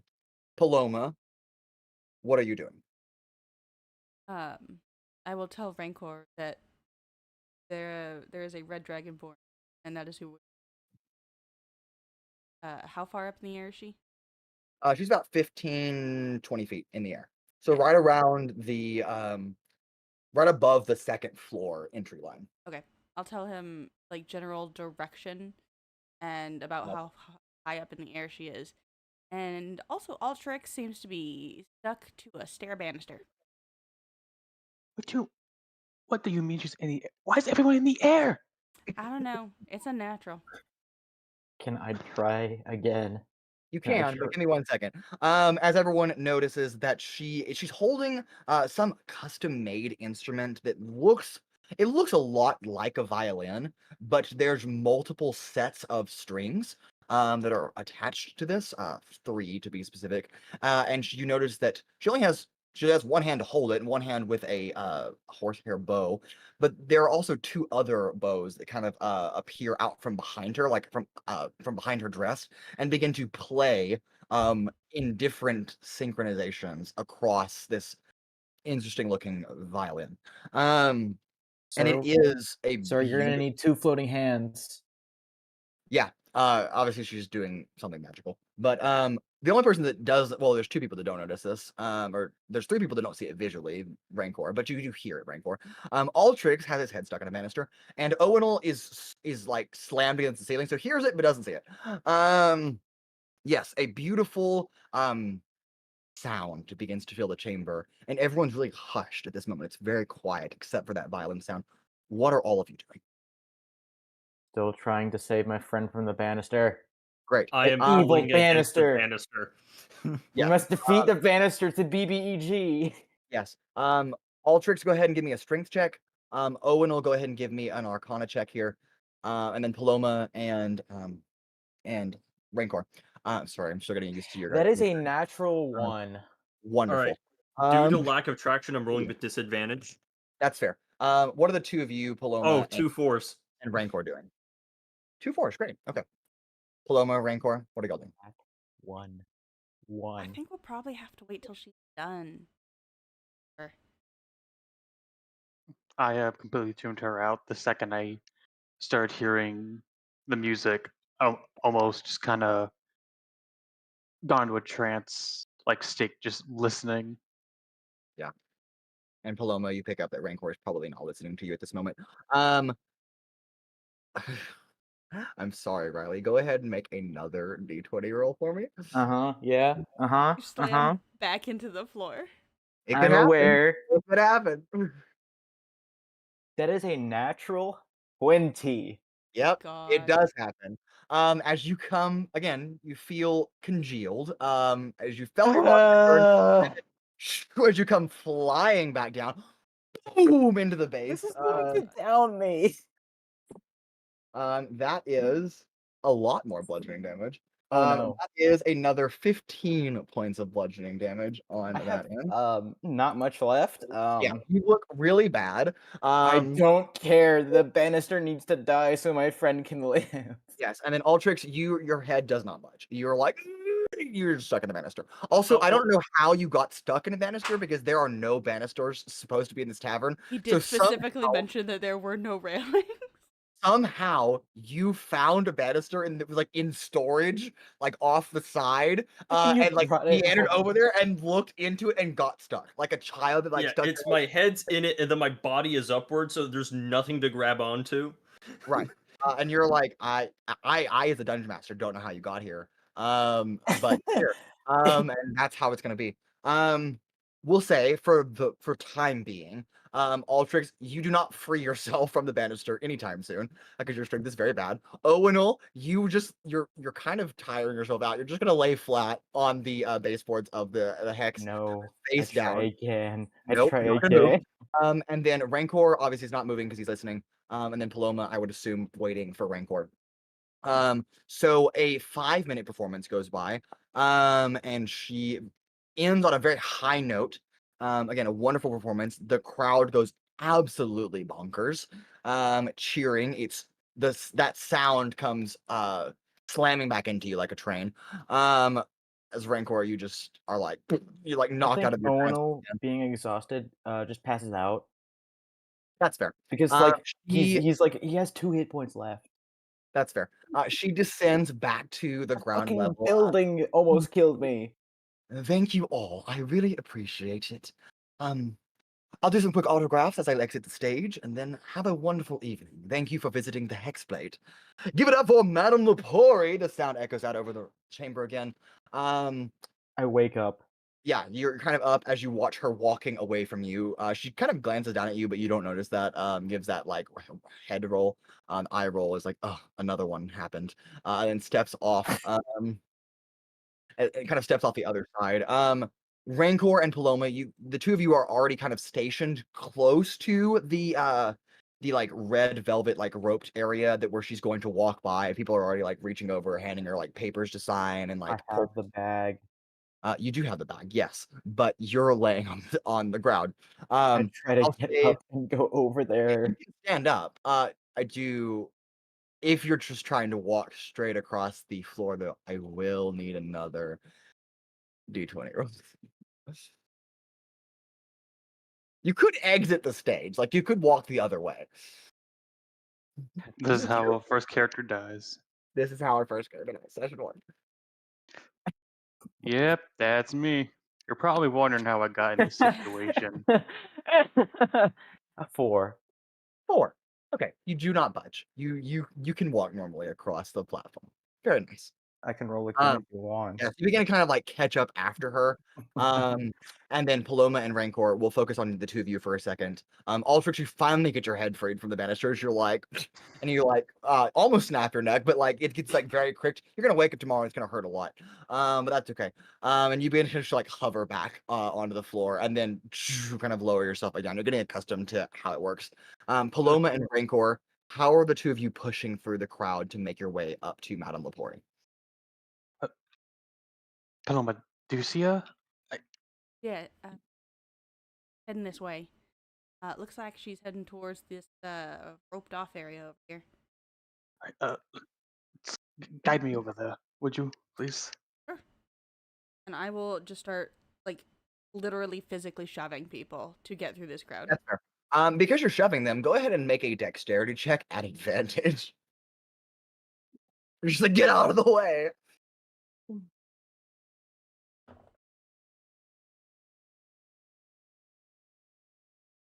Oh hell yeah. Just dexterity. Yeah. 22. 22. no. You shove a very small dwarven lady out of the way, and then another presumably like best friend, like small gnome lady out of the way.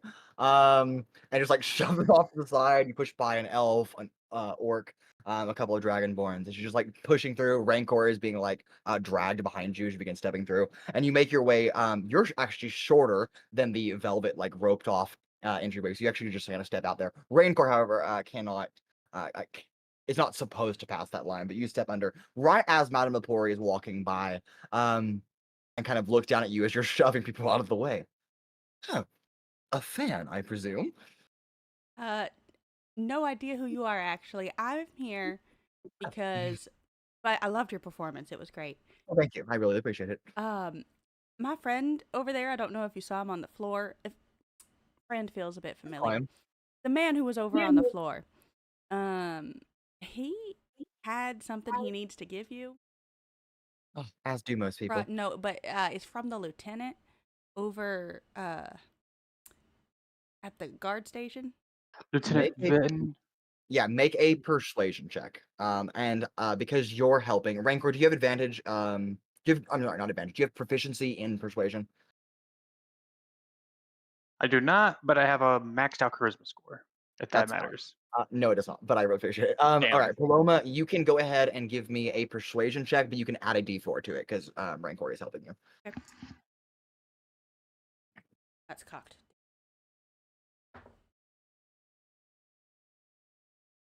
I need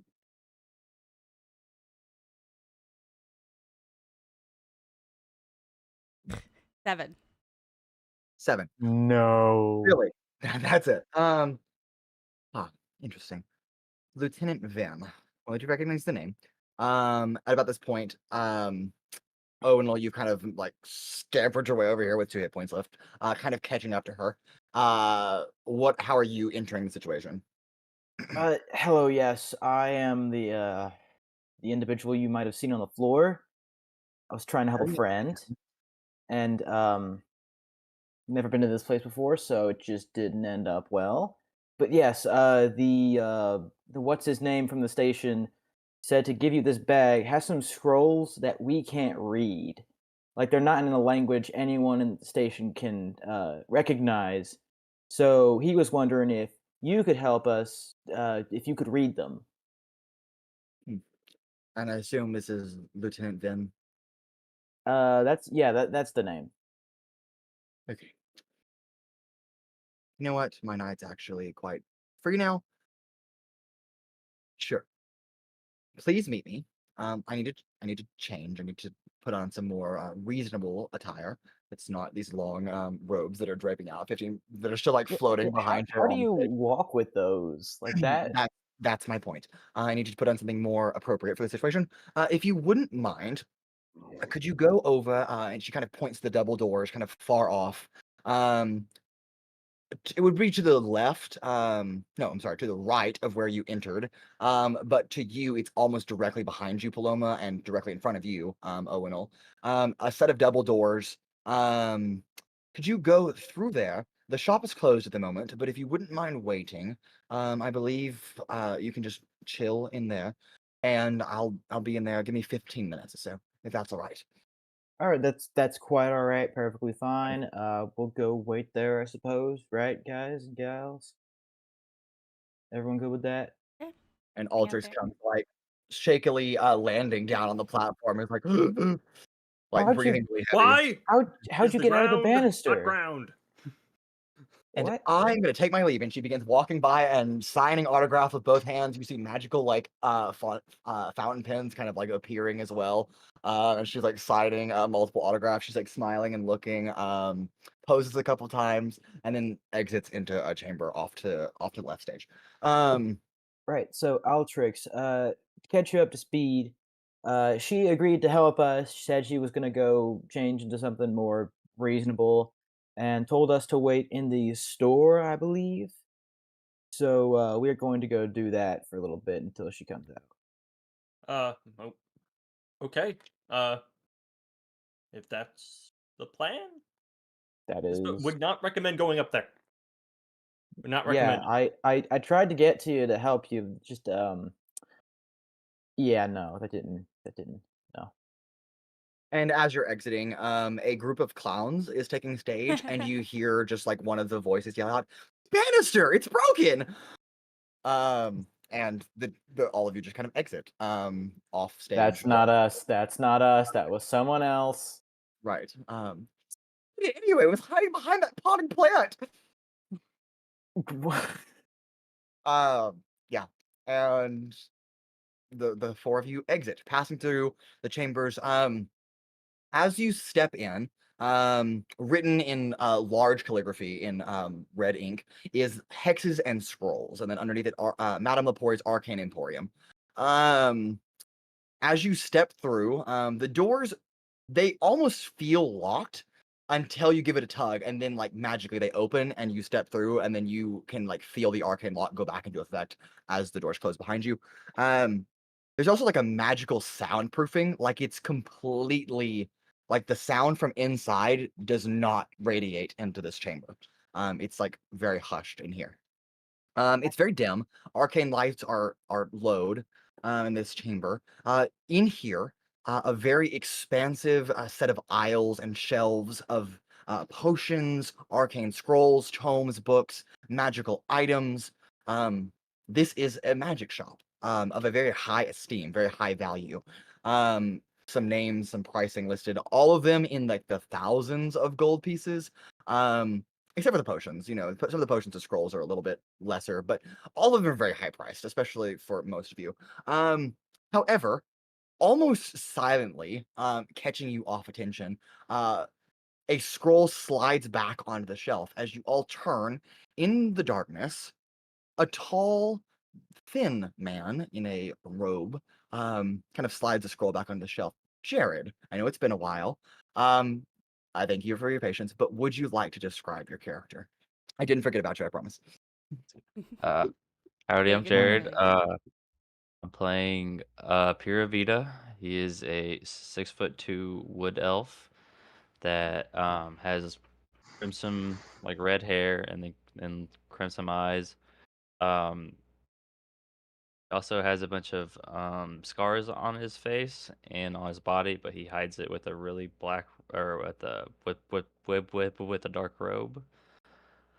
Um, and I mean that's probably all I can give right now.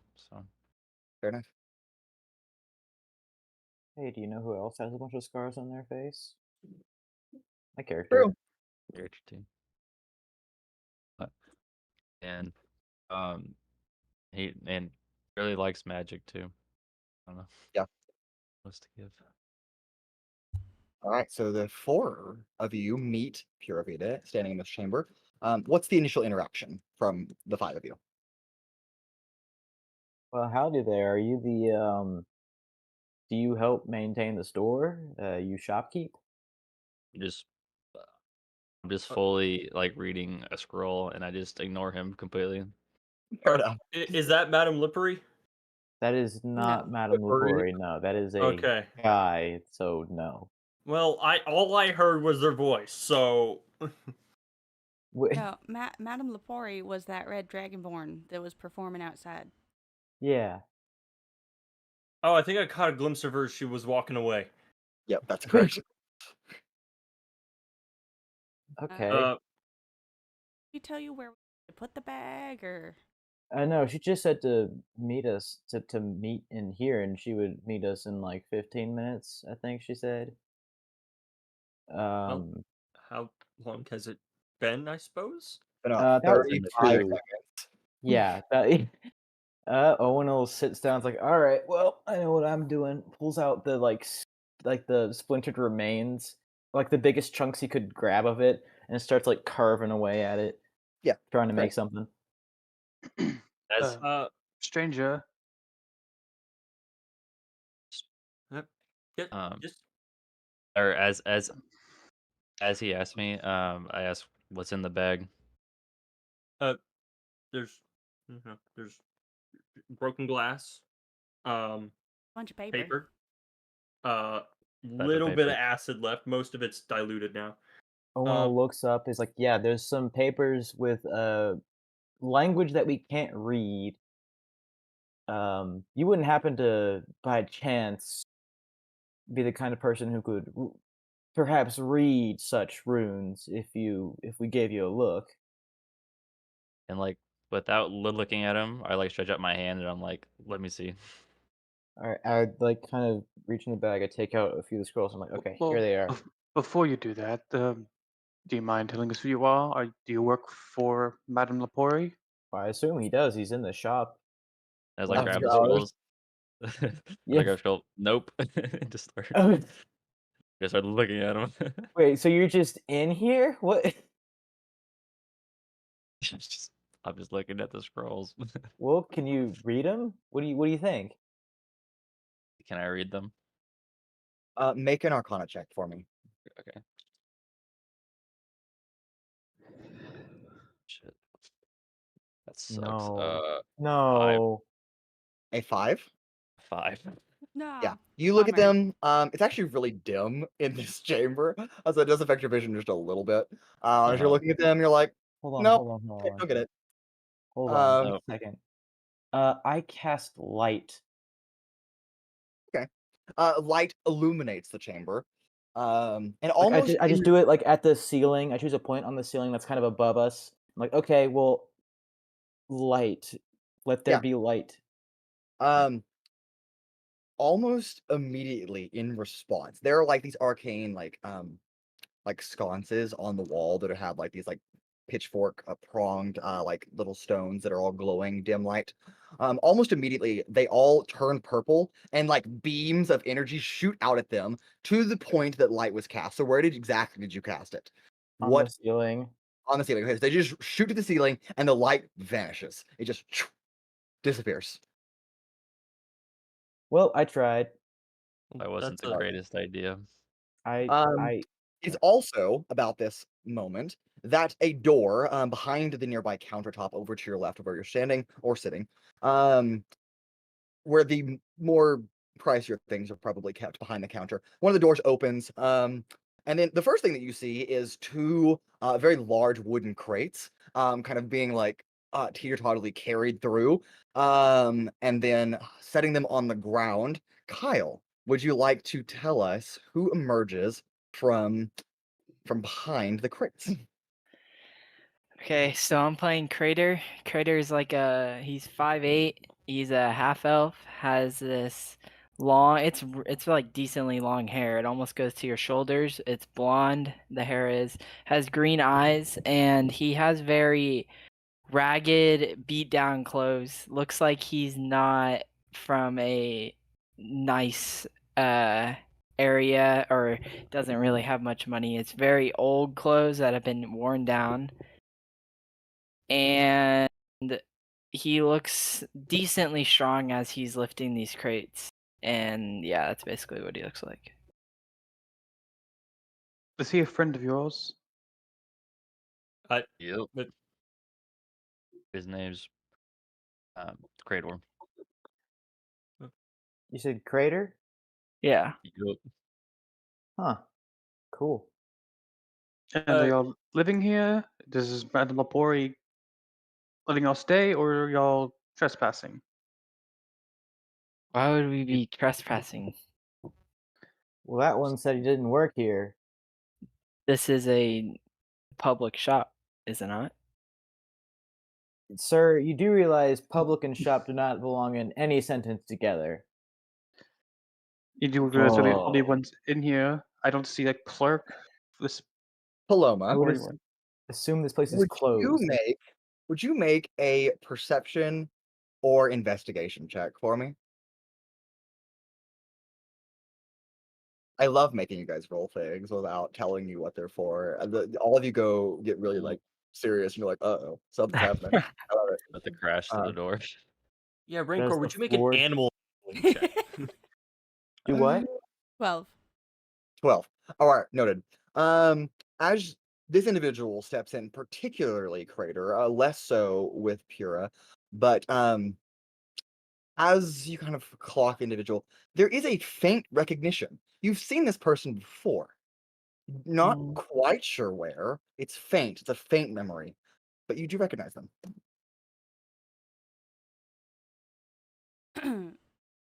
Okay. Okay.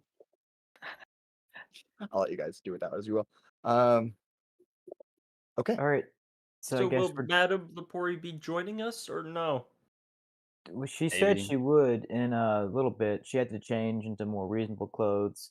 It has been 2 minutes. It's been 2 minutes and 3 seconds. I'm assuming I'm taking these like crates to like the back, right? To like the So storage you're already at room. the back. So or- like you're currently at like the back of the store. The front door is like the other side of the shop. The shop's about 150 feet long. Oh It's a really gosh. large interior building. Ceiling's about 20 feet tall, and then large chandeliers of like antlers kind of hang down. But they're all painted red to Oh match. yeah, I'm gonna try to treat my bruises that I have from flying up into the ceiling and then the floor at high velocity. Great. Uh, I won't make you roll for that. I'll just say that you start kind of bandaging and patching up yourself. Um, can I do lay on hands on myself? oh well, Maybe yes, you can do lay on yourself too. That's fair. I'm just gonna heal all the 15. Okay, sounds good. Also quickly, about 2.5 minutes in, stepping into this chamber, into the dim light, is a pretty woman. A little older in appearance, stark white hair, but kind of messy. Looked like it was once in a braid, or once done up to look fashionable, but now is just kind of let down, a little underkept. A long white dress, but like cinched up. It's like an off-tone white, almost a cream, or almost a gray tone color, or a mix of two. Very beautiful green eyes. Steps in. Cradeyr, have you finished the job yet? I just got the crates in here. Yes. Sorry, my apologies. And Cradeyr, you recognize the voice. You've grown up with your whole life, literally, as she's your older sister. Steps into the chamber. Your sister, who you know, but I won't say the name yet until that's introduced to everyone else. Well, that's great. I, for one, am tired and ready to go home. So, oh, there's people here. Hi. Don't worry, Madam. We're not here to shop. We're just here to meet up with Madame Lepori. She said That's that great. we I should do not wait care. here. That does Great, yeah. not Go. You get to go home. No worries. That's funny. wonderful. Yes. What brings you to the shop after hours? We have to deliver a bag from the government club. I don't remember their name. Not informed of any deliveries, and we are the No. chief This is staff for Madame Flores, unscheduled. It's and more like we she ask keeps her. random rambling while you're talking, like just ignoring you, and keeps going. We are the only delivery service that Madame Flores uses. So, who are you? And why are you taking my business away from my brother and our bestie? I say nothing. I sit back Why are you down and so start carving my wood obnoxious? again. I'm not dealing with Why are this. you so blind? She can't tell that. If she's Actually, across, if We she's haven't across the taken anything. room well, over not 100 across the feet, room. You were all about 15 to 20 feet apart from each other. 15 to 20 feet, and I still have my glasses on, so Yep, I'm aware. unless I mean, people will look at glasses that are completely tinted out and be like, "Oh yeah, that's a blind person." Yeah, you're wearing sunglasses indoors. You are wearing a blind person spectacles. Like sunglasses indoors when it's already dim. She's just making an assumption, but you don't know that she's making an assumption. She's just So- going with it. I don't recall us taking anything. Did we take something of theirs? Well, you're delivering, and I didn't know about it. That's giving. So, Is that So you not didn't- giving? To Are you deliver giving? something is That's to what a give delivery is. something. Yeah. We haven't taken anything. I Oh don't. my goodness, you're so obnoxious. How old are you? Like 5? Shut up. No, I'm actually. I will I mean, not let you talk to hold my on, he new was friend that 19. way. You shut up too. No, make me. Cradeyr, can I just go home? Oh wait, no, I have more crates to unload. I'll be back. And she steps into the door chamber again, and comes back several minutes later. But in the interim, that is where we will take our break. How long are So, we? We're going to take a quick 20-minute break, everybody. Don't go anywhere. Well, you can go somewhere and then come back in 20 minutes, of course. But we'll see you in just a moment.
And welcome back.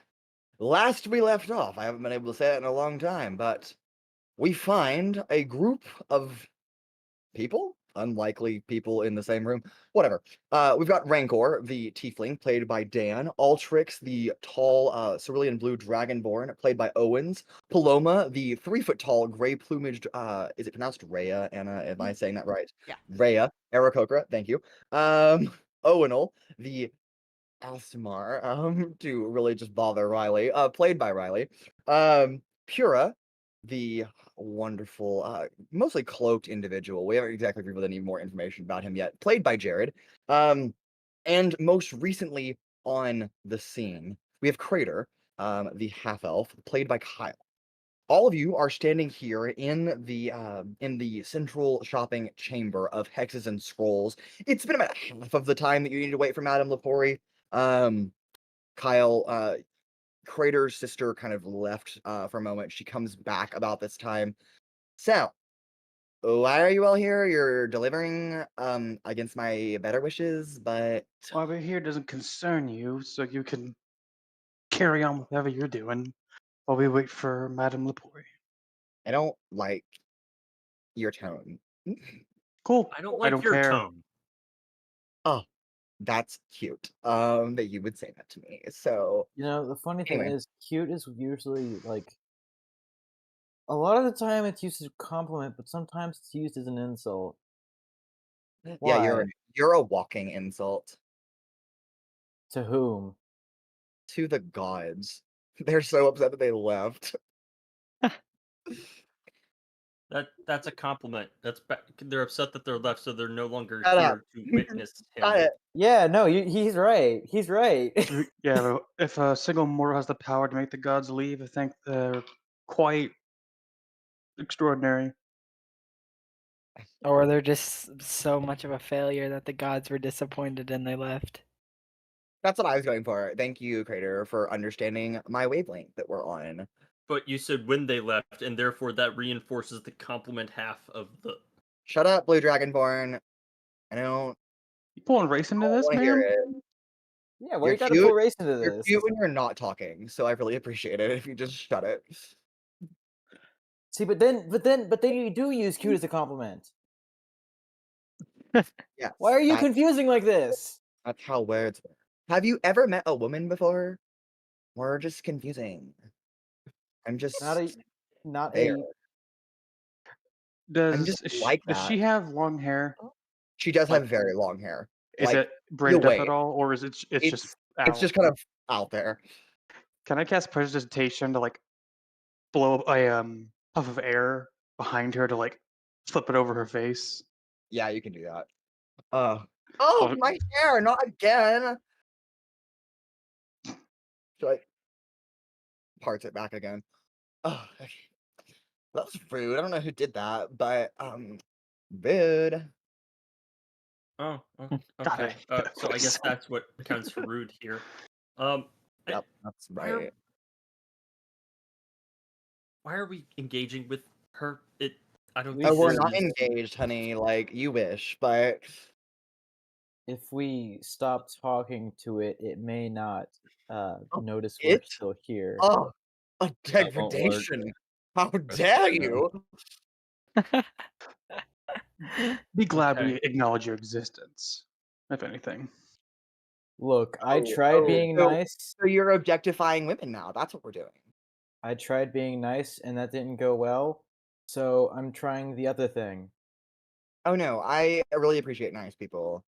I just don't know you, so like, it's not my style. I don't like new people very much. How do you Also, you look very. make Sorry for any- prying. Sorry. You look very holy. And I mean that in, like a religious way, not the other way. You look very. You look Wait, very. there's uptight. another So, way? tell me. What other way could there? Oh God. Why is this language so confusing? It's okay, you'll learn it eventually, young Yeah, one. what is it? Was it the holy sigils like plastered on my armor that gave it away, or Yes, it was actually. That's yeah, I figured. So you serve Helm.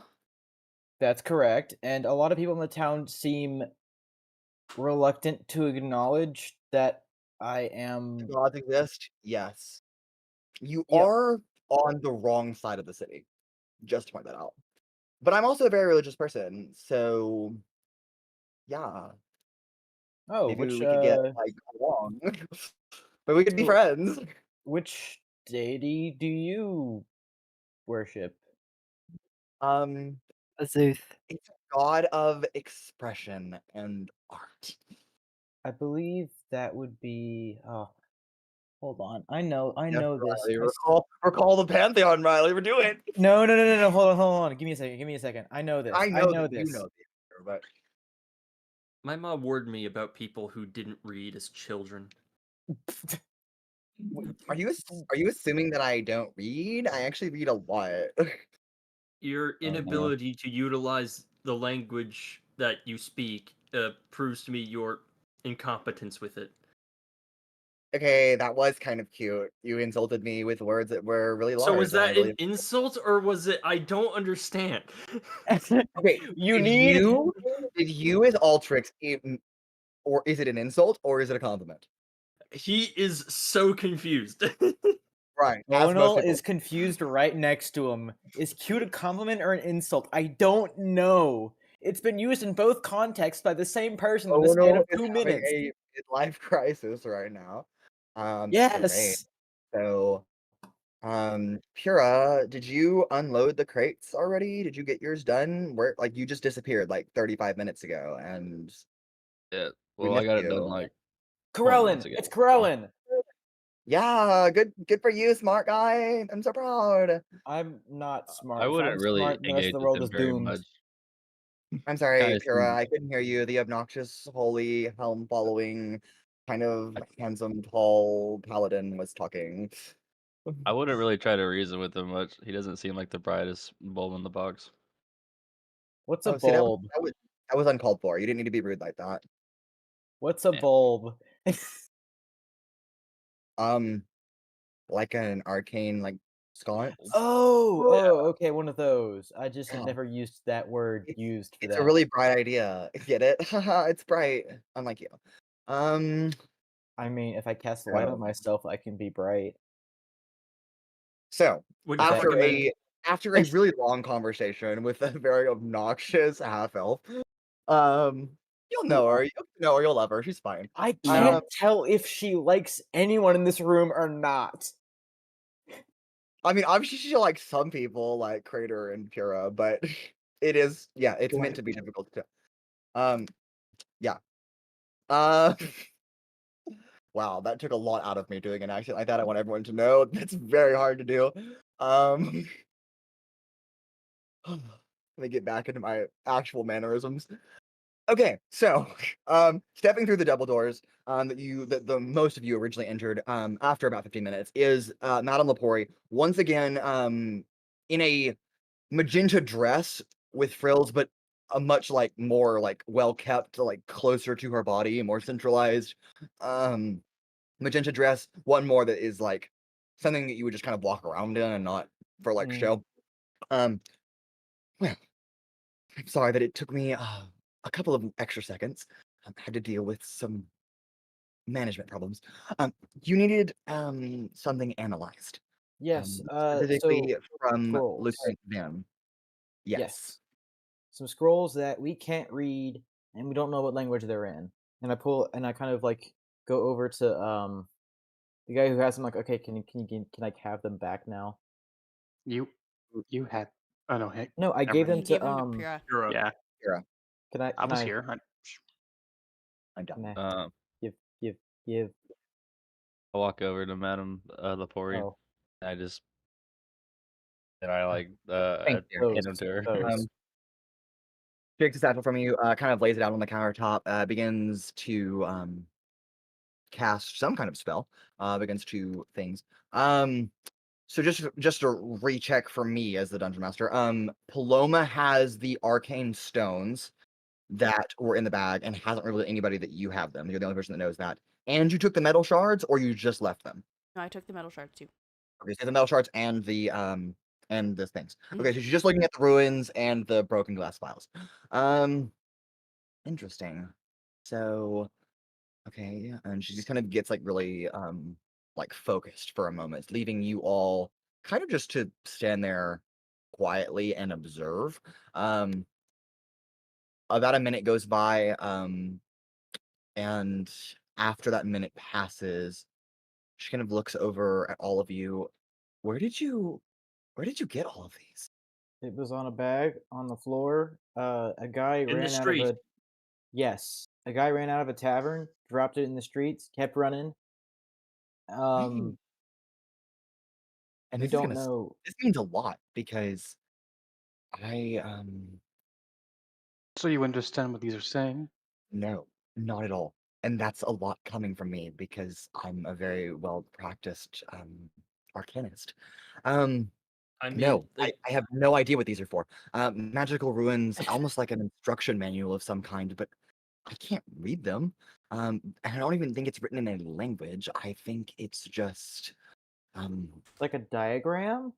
yes, it's like broken pieces of script, but it's not Like it's not full things. And the parchment is thousands of years old. And you just picked it up off the street. That's where you got it from, right? a well, little the bit of guy acid dropped got it. on it first, but yeah, that's Acid, there was a bit of like dew on the stones on the street. Some of that got onto it. yeah, that cut right there is from a shard of glass. Yeah. Huh. But Paloma, was there anything else in the satchel? No, I, nothing of importance. But there To was find the something else. Oh yeah, Nothing of importance, but there was something else. What was in there? Can I please take a look? just these shiny rocks. you withheld shiny rocks?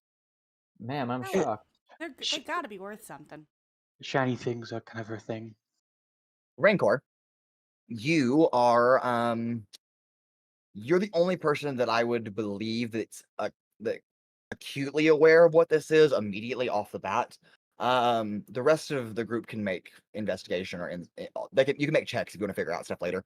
But Rancor, you pick up that these are Arcanist gemstones, and they look to be of the same caliber, the same quality as mined from Phyrexia. The same type of Arcanist ore, the same quality and grade. So they do pique your interest just a little bit. Dear, was there anything else that was in that satchel? Anything else that could be of help here? There's some Well, shiny metal too. wasn't there a few pages? I thought there was a few pages on the ground at some point, but then I looked and they weren't there. Oh yes, yes. These are just like little notes. They're just, do this step first, do this step second, with like diagrams that are pointing to different things and arrows, but they're not attached to the paper anymore. So they currently are not helpful. But yes, they are here. There's like 7 of them. You had some shiny metallic pieces. Could I also look at those? Am I gonna get this stuff back? Well, I don't really want them, but sure. Okay, Uh, here you go. I mean, if they came from Lieutenant Vin, then I cannot 100% guarantee the accuracy that you'll get them back, but I can hope that you would. Yeah. And she kind of takes the like shrapnel of metal and looks at them. Spends another minute or so looking at them. Um, yeah, I don't know. They're just mundane equipment. There's nothing magical about them. They're just broken. They're very odd in appearance, but they don't really have any properties. They just look like they fit together. It's like But a jigsaw puzzle almost. Well, why don't we try like putting them together then? See, fit all the pieces of the puzzle together. As curious as I am, we're in a building surrounded by highly reactive components. I would prefer, if just in case, on the off chance that anything did happen, that they aren't done here. Also, I would personally like to know more about what all of this is, but I don't really have a clue as to defer you to what to do. However, I do have acquaintance, a colleague, old colleague, that is more equipped to handle something of this caliber. So if you take it to him, I'm sure he would be a lot more helpful. Um, Who would this? yes. Where would we find this Sorry. acquaintance? And Yes, of course, it's been a long also, night. what would he look like? Because we probably need that information. Yes, of course. Um, you can visit Professor Arcaletz at the university, specifically the Claremorth University here in town. He is a professor of ancient history and is a lot more attuned to looking at ancient things and magical things. We go way back. We went to school together a long time ago. Um, I don't mean to be rude and I give a description to him, but he he has he's gray hair. He's getting older. Kind of a gray, scruffy beard. Wears sometimes he wears spectacles. Most of the time, especially when he's working, wearing spectacles, but sometimes not. But you should easily be able to find him at his office. He works at the university, and it's specifically he has his own office. He's the head of the archaeological department, so you should be able to easily find him by asking around. However, he is probably not there at the moment. He's probably gone home as it's very late, at least for him. She kind of laughs and chuckles. So maybe try his office first thing in the morning. Okay, that works. Um, Yazira, gesturing to Crader's sister, giving you the name now, Yazira. Pura and Cradeyr, would the three of you, for a little extra coin, be willing to take this group of individuals to meet the professor? I know you don't know him particularly, but you do know where the university is. Um, and would you also, as they look very tired from what I presume to be traveling, I don't mean to presume, but I presume, um, Yeah, would you I traveled also? into the ceiling and into the floor at high velocity. Yes, I recognize that. I'm very sorry. It's very common with newcomers that are not prepared for the floor. It I was usually goes not better with prepared for the floor. alcohol, but you don't appear at all drunk. So, um, yes. So, Pura, Cradeyr, Yazira, if you could provide a place to stay, and accompany them in the morning, I do have a couple gold coins that I can spare for your wonderful service that you've done. Sure, it would be my pleasure. Anything to help out these fellow people Oh yes, that I'm a are fellow in need, person. as they are in need of help, it looks like, as they have nowhere to go, and since I've been a Well, not resident here for a few years. nowhere. Not really sure they're gonna make it Oh, there we get to without us. spend more time together. Wonderful. Praise the gods. But for coin, I would do it. 5 gold pieces is 5 gold pieces. If this is for the Um, gods, then and I've got words. I'm gonna have words with Helm if this is for the gods. um, Pura, Cradeyr, I will go back to the flat and get everything touched up. I know that Pura, she looks at you, left it a little bit of a mess after your escapades last night, so I'll go take care of it. Um, why don't you all show our companions, she says very sarcastically, why don't you show them around town and meet me back at the flat in like an hour? How's that? Sure, sounds good. Okay. Great. And Madame Lepori, how much gold is that we're talking? Madame Lepori kind of sighs. Yes. Um, 6 gold pieces for each of you. And I really appreciate the work on top of your work already. So that puts you at, I believe, 10 gold pieces for the evening for each of you. And she quickly dispenses and like reaches into her side pocket and dispenses 30 gold pieces, 10 to each of you. Again, I really appreciate your service, and I look forward to working with you on deliveries in the future. And thank And you for taking care of these individuals. I would like to thank you, madam, for helping us out and being so generous. I know you probably Of didn't course. have to do this, but I appreciate that you did. Yeah, absolutely. Yeah, it's been a pleasure. I'm sorry. It's been a really long night. I'm very tired. It's a pleasure to make your acquaintance and the rest of you as well. Do have a wonderful evening, and if you ever need a dance, some live music, some arcane scrolls, some magical items, or just a nice environment to hang out in, the Hexblade and Hexes and Scrolls are welcome to you during operational hours, of course, when they're available. Well, I will take my wonderful leave. It's been a pleasure once again. And any final notions with Madame Lepori as she begins to kind of exit this chamber? Does she give us the rolls and everything back? Yes, she does. Sorry, I thank will you for put- asking. Yes, she does do that. Okay, then I will put Can I the get those metal pieces there? that in what for? If they kind of look like they fit together, figure I could give it a shot. Yeah, I kind of want to see if he can like put the puzzle pieces together like a jigsaw puzzle. It could like lead us. It could give us another lead, another thing to do. All right, you can try. Um, And I mean, think about it. If you fit them together and they make like whatever they make, maybe you could sell that for more money than just scrap. Good point. I will give Altrix the medal, but I will put the gems back in my bag. Fair enough. It's about the time, um, specifically noticing this, Pura and Cradeyr, as Yazira leaves the chamber, kind of smiles at all of you. It's again, pleasure. See you soon. Bye-bye.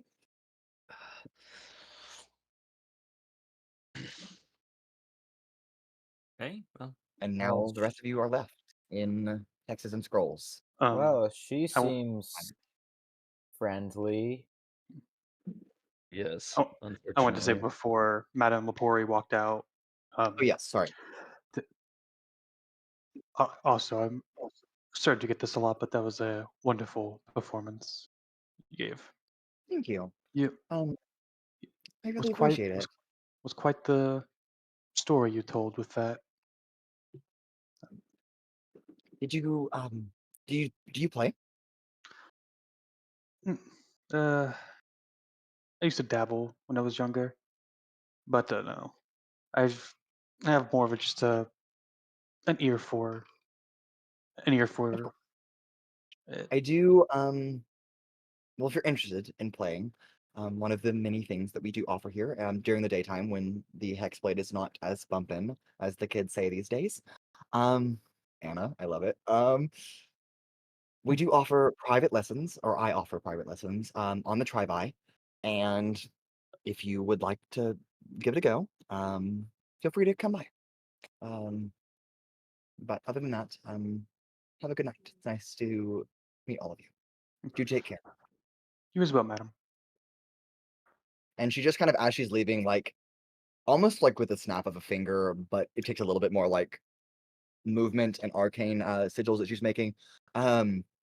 A piece of parchment, not very tall, maybe 6 inches by 6 inches, like a small square, kind of appears. It's like a quick handwritten note from Madame Lepori to give to Professor Larson Arcolets. And she'll just kind of give that to you, Rancor, as she's leaving, so that he kind of has an explanation of why a bunch of strangers are barging into his office asking questions about a satchel. Tell us what the scrolls do. Yeah, and then she does exit. All right. Well, I believe she said y'all would show us around town, or something to that effect. Yeah, we have to If go we to have the to. we have to go to the university. What was the Um, professor's name again? Professor Larson Arcolets. I can spell that for Wait, you but because weren't we gonna like wait till morning though? Isn't it like late? yes, that is I correct. You will have to wait in the morning, according to Madame Lepori at least. I He's mean, you probably could, working I hours over. guess, show us around town, show us where the university is, or That's fair. something like that. How do you spell his name? Yes, Professor. I take it you can do that. I believe in you. Larson is Larsen, and then Arcolets is ARC''OLETZ. So, say Okay, but professor is a the last hard name one. again. Sorry. Yes, Arcolets is ARC''OLETZ.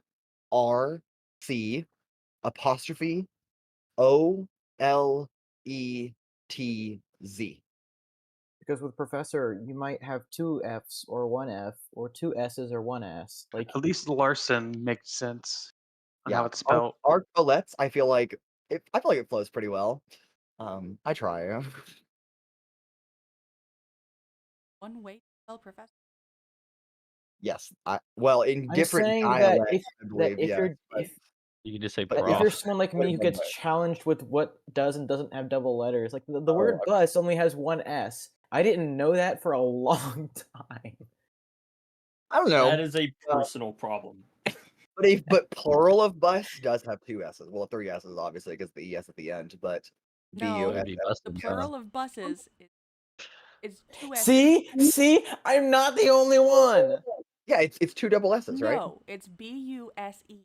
Oh, Yeah. hold on. I may have been spelling the word buses wrong my entire life. No, you're that's how you spell bussin'. No. Okay, That's different. That's An different. adjacent word to bumpin'. Okay, I would like to point out that according to Middle English, an older variant term, Oh, there is buses with 2 S's, as I had to look it up. See? Oh, but Middle English. Okay. Anna, Are you Anna, Middle Englishin? okay, yes. Yes. I would like to point out that Anna is correct. I'm sorry. Thank you for correcting my grammar. Great. What are all of you doing in Provonere before I kill your characters? I have completely derailed the conversation into how to spell bus. You're welcome. No, I feel like this is a conversation that happened. Maybe like one of the scrolls was like buses. I don't know. And then Paloma just politely noted, maybe privately to herself, that that's not correctly spelled. Sick. We could go to the tavern. You always want to go to the tavern. And I Mhm. just have that little shake my head look. I just nod my head like, God, I mean, I feel like Always- it'd be an always interesting drinking. atmosphere. Well, Taverns tend to it's have somehow the friendliest and the least friendly people, but it's always a fun conversation to be had. well, it's nothing against y'all. I personally have personal business that I would like to go into. Oh Not yeah, quite go for up it. for a tour. So No, you go ahead, do what you need to do. No worries. Anyone else have personal business? I'll just give y'all an out now if you would like to do anything else, because Owunul is giving you permission to leave. I want to clarify. You going by or yourself, just Rancor? an excuse. you're welcome to come along, Paloma. I'm going to the tavern. If anybody else wants to come with me, so be it. Honestly, it kind of does sound like fun. I won't be drinking because that's not my vibe, but I will watch other people drink because that is usually funny. Some men just want to watch the world burn. All right, we'll say that as Paloma and Rancor exit the front doors, which again were seemingly locked, magically unlocked to let you leave, and then locked behind you. Altrix, are you going with them? Or are you going somewhere else? I suppose I will follow the people I know. Fair enough. Okay, I'll when you go follow- with them. So you're telling me that they're just 2 tour guides and then me? Yeah. So, Yeah, so no, because Cradeyr actually went with them. So it's just you and Pura standing in the room now. We're going to the tavern. I see. Like, okay. Let's There go. you go. Yep. All right. Cool. Yes. All right. Well, as we kind of divvy up this group here, I I will like how spend I a little said time. anyone else who wants an out, here it is, and then And everyone then took everyone it. left. Yeah, everyone's like, I'm taking me out. Thank you. Yeah. So obviously, I do a service not for myself, but so all that of others you may have better can outcomes. all of you can feel free to kind of explore around Provonere, get the feel, get the vibes a little bit. Yeah. Which group wants to go first? I can do this either way. Tavern time. Tavern time?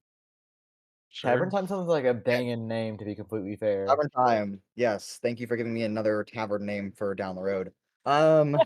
Okay. Is Pura going back into the Hexblade, or are you going to your preferred tavern? We're gonna go to Tequila Mockingbird. Okay, hold on. Okay, different place.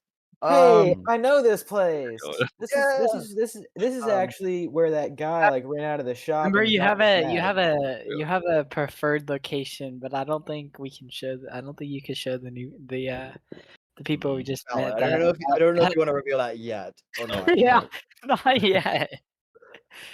But yeah, Yeah. this is where that guy ran out and dropped his bag. Huh. That's pretty I think I'm crazy. going to the Tequila Mockingbird with them. Okay, never mind. You are leaving the other group and catching back up with them as you all kind of Yeah, exit. this sounds Um, more. He Sounds fair like enough. already my got speed. paid. That's It fair. sounds He's more like, my "Well, that's my speed." job." Watching drunk people is fun. Lol. That's totally fair.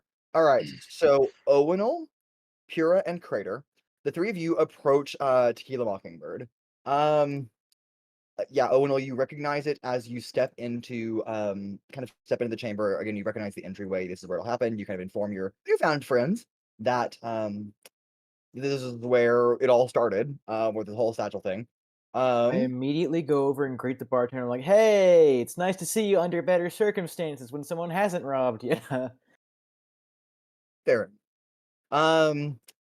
This is again, it's a multi-story bar dance it's mostly a dance locale, kind of a dance hall with a bar along the edge. This is only 2 stories tall. It's a lot more quaint in its regard, but it's very popular this evening. A variety of like dancing and entertainment is going on kind of on the central stage. The seating is arranged almost like you walk into a theater. So it's kind of lowered down in the middle where there's almost like a talking pit, but it's all angled. It's completely open though, so the seats go all the way around, and then there's like this big pad in the middle where people are kind of dancing, singing, and the performance is happening. Owunul, obviously you recognize Hawk. And just in case all of you did not catch how to spell Hawk's name, it's Hock. Hawk the Hawk Aarakocra. Okay, Um, all right. Yep. I just wanted to point that out because I knew that no one asked how to spell Hawk, and I thought that you would all just catch on, but you didn't. It's okay. You and said we it should the all- exact same way as you would spell it normally. yes, that is the point. Um, Your picture The has beverages frozen. here, Pura and really just Pura. Cradeyr, you sometimes go out drinking, but not to the point of getting drunk, at least with your companion. The drinks here are not high quality per se, but they're not low quality. They're very average, very affordable to the open middle class of Provonere. As you step in, the special events of the night are still going on.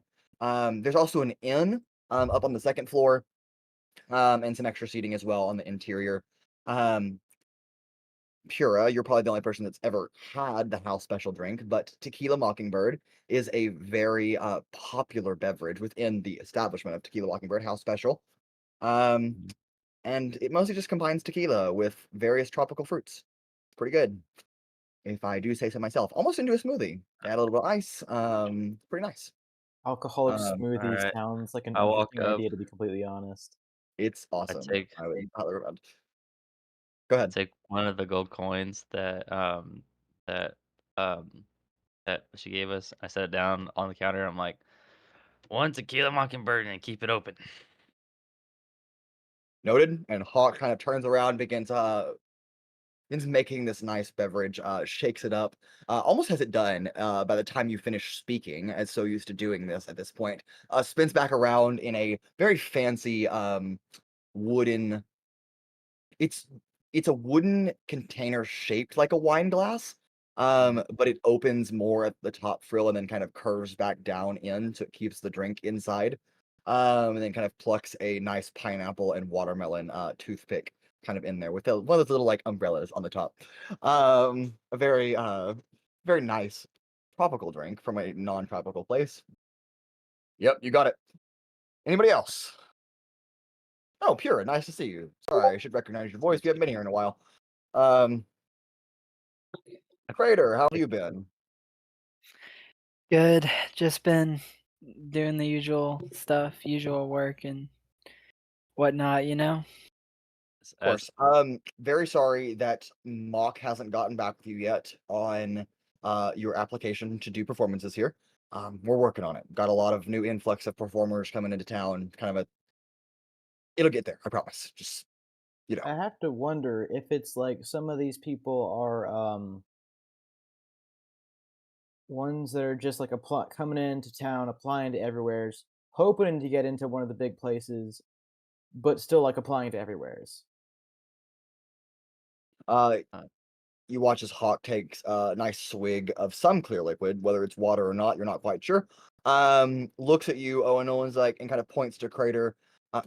Yep, that's pretty much what happened to Cradeyr here a couple years ago. Came into town, started applying all the big places. Mock said Yep. no like 30 times, but we're working on it. We're getting there. I mean, Yep. persistence can be an admirable trait. Yep. Sometimes it Is- works. Do you want to drink, or are you just gonna stand at my bar? Oh no, I'm just gonna watch. Oh, I find fair enough. more entertainment in just watching, making sure they're safe, get home. Because I know that whenever people drink, they don't make the best decisions. Could I interest you in some Mary J? Go on. What? What is Mary J? It's a little rolled up, kind of like a cigar. You light it on fire. It's wonderful. And you smoke it like a Oh. cigar. Huh. As you say that, I'll be like, I'll take one. You got it. And then Yeah, kind of God. reaches into one of the drawers and plops out like it's like nice twine, kind of rolled up on this like dried green leaf that's been rolled over, and kind of hands it to you. So you and then, like you put it to your mouth and you inhale it like if you were smoking a cigar. Yeah, like yeah. So is it just a cigar or is it different? It's like a cigar. It's a little bit more. I don't know what Say that it, means. Has a but little it bit more. Sounds more kind of potent. interesting. Has It's a more little more of a kick. More of a kick. Yeah. Cradeyr gets it. Cradeyr, do you want one? I know you don't smoke that often, but Nah, not today. I'm good. you want to drink? Nah, I'm good today. Thank you though. Fair enough. Fair enough. All right. Uh, So Mary J, tall, handsome, white-haired. How tall are you? 6'3"? Just guessing. Something like that. I'm 6'1". I haven't Pleasure. measured in a while. I'm sure I the don't look armor up to a lot of adds a few people, but- inches. I don't look up a lot of people, but I like you. I like tall people. Don't tell anybody I said Okay. that. But and he kind of hands you a Mary J. God. And it's hip, Anna. It's hip. as Oh my god. Bumpin' Mary J. oh my gosh. As What's next? y'all are talking, What's I take next? the drink, I don't And know I- what to make of this. Yeah. I throw out the Alright. umbrella, and then I just like chug it, and then ask You for throw- another one. Okay. Wait, And he already I has wanna- one ready for you, like on the Already got docket. one? He's like ready to hand it to you. I just- Owunul, what is your constitution score? Good This enough. isn't gonna kill you. I just want to see how this is gonna hit you. My constitution is a 14. Okay, it's kind of bitter, honestly, but you do get a good puff, because magical infusion in drugs is a thing in Ilethia, because they can charge more for it, of course, in this good old Mary J. It like almost immediately hits you, and you're like, oh, this is like kind of nice, but you're not like high. You're just like, it's not bad. Like it's not just something that you would like do, Yep. but you're not against it either. It's one of those like, okay, This is like all right. It's not like gonna make me go crazy or anything, but it's not okay. All right. yeah, Huh. it'll grow on you, kid. Don't worry. So would you say it's more like a buzz some hair on or your something like chest. that? Yeah, like a lightly buzzed feeling. Huh. All right. Sure. And an addict was born. That's right. I love getting people hooked on drugs in fantasy games, but not in real life. Mm-hmm. Nice save. No, Dan. No. I think as the night goes on, he's gonna like try it a little bit more and a little bit more. He's like, you know what? Yeah, all right. Can I have Yeah. a few for the road? Yeah, of course. Of course, you can have as many as you want, kid. And starts Uh. like sliding you Mary J's. How many do you want? God. I mean, just a couple. I Just a don't couple. think I'm gonna need a lot. Oh, 4. I'll just whenever I'm, I don't know, in a celebrating mood, I'll try one, I guess. So 4. 500 5. Mary J's. 6 silver pieces. For your 3 Mary J's total. You said how many silver pieces? 5? 6. 6. 6. They're 2 each. Hold on. 6. They're 2 each. Silver have- pieces. You're like, I'm too rich for that. Do you have change for yeah, literally. Do you have change for a gold? Yeah. Yeah, we have paid for our gold. Just had to. I'd like to ask. I just like to Okay. know. All right, so I'll 5 give you a you, 4 gold. silver. Yeah. Actually, you know what? Then If I'm gonna give you a gold, I might as well just get 5. Why not? Fair enough. Fair enough. You know what? Because you're such a new patron and a newcomer to town, I assume. You said the word dibs, so yeah, you must be from the north. Yeah. Yeah, I'm well, up I'll north. give you 6. Give you 6. For me? Really, man? Don't make a big deal about it. Okay. All right. Cool. Thank you. another one. Sorry. I just noticed what Dan said. Um, What? What happened? I'm sorry. Dan posted something in the memes channel. Great. Wonderful. Okay, I'm good. 500. Yeah, and blue fire too. All right. Anything else that Pura, Cradeyr, and Owunul are doing other than drinking and smoking Mary J's?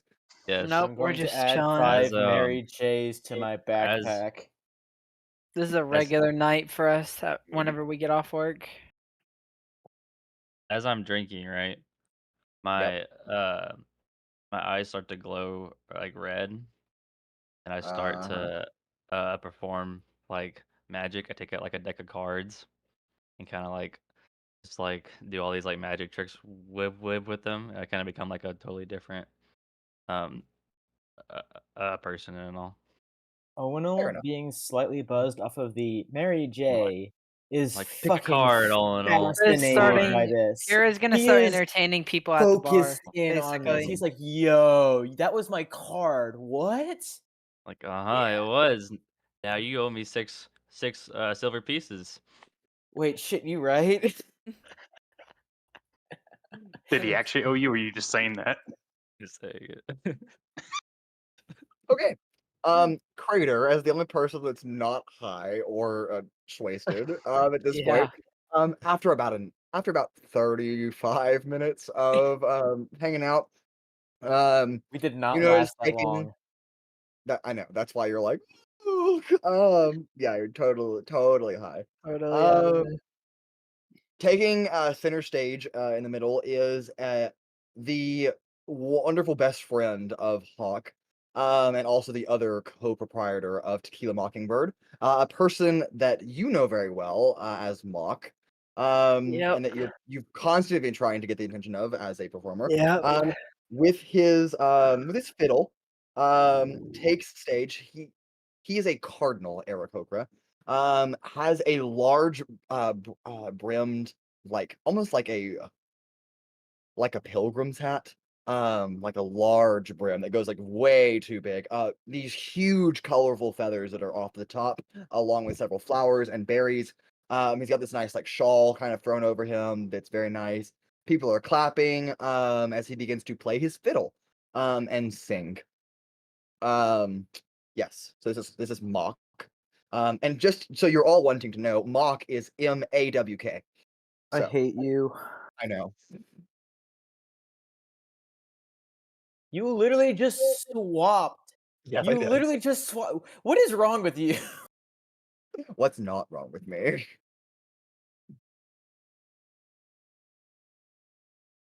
Are they both Aarakocras? They're both Aarakocras. Yeah, one Yeah, of the Mock Mock's is the cardinal. Yep. Yeah. And then Hawk is a hawk. That's Mhm. crazy. That's wild.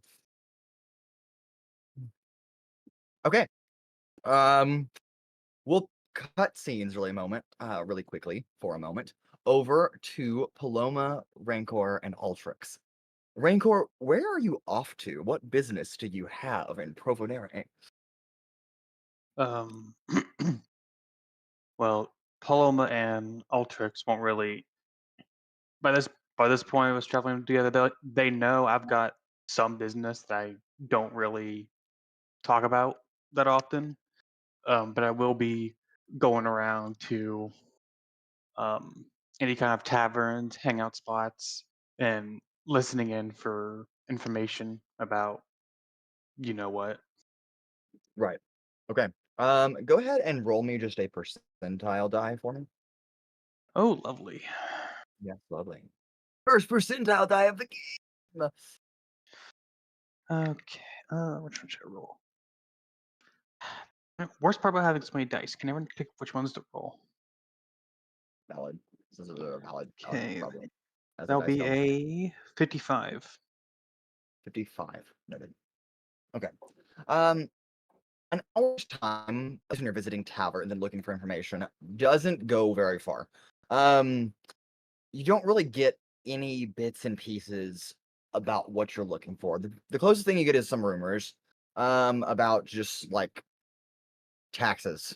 You get rumors about taxes and like city life. You get a little bit more acquainted to the lifestyle of Provonere. It's hip, as you will.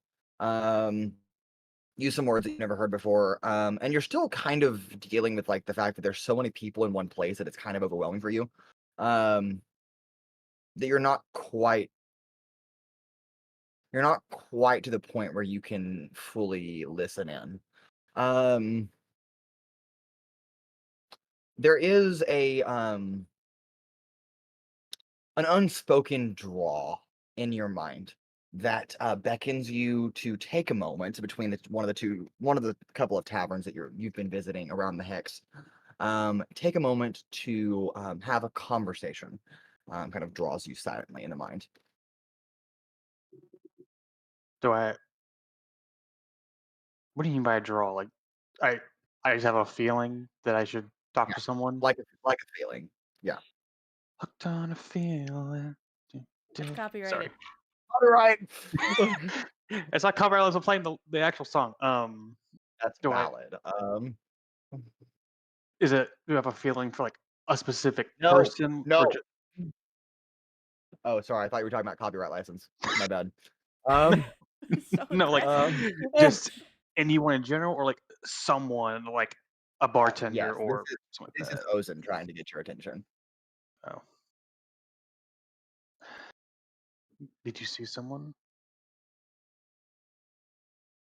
And you pull out well, first on, let me go back really quick. Altrix and Paloma, are you accompanying Rancor into this alleyway, or are you just kind of gonna let him have his distance? Would follow unless he, Yeah, I was said gonna say, otherwise. did he just walk into an alleyway, or did he make an excuse to Pretty like? Yeah, guys are kind of like step between a couple buildings. Oh, then yeah. Unless he like said otherwise, I would follow. Probably not. Rancor, you didn't say If anything? Okay. if, Stepping. if Ozen was trying to get my attention, I probably wouldn't have like Okay. thought about it. And you take out your walking cane.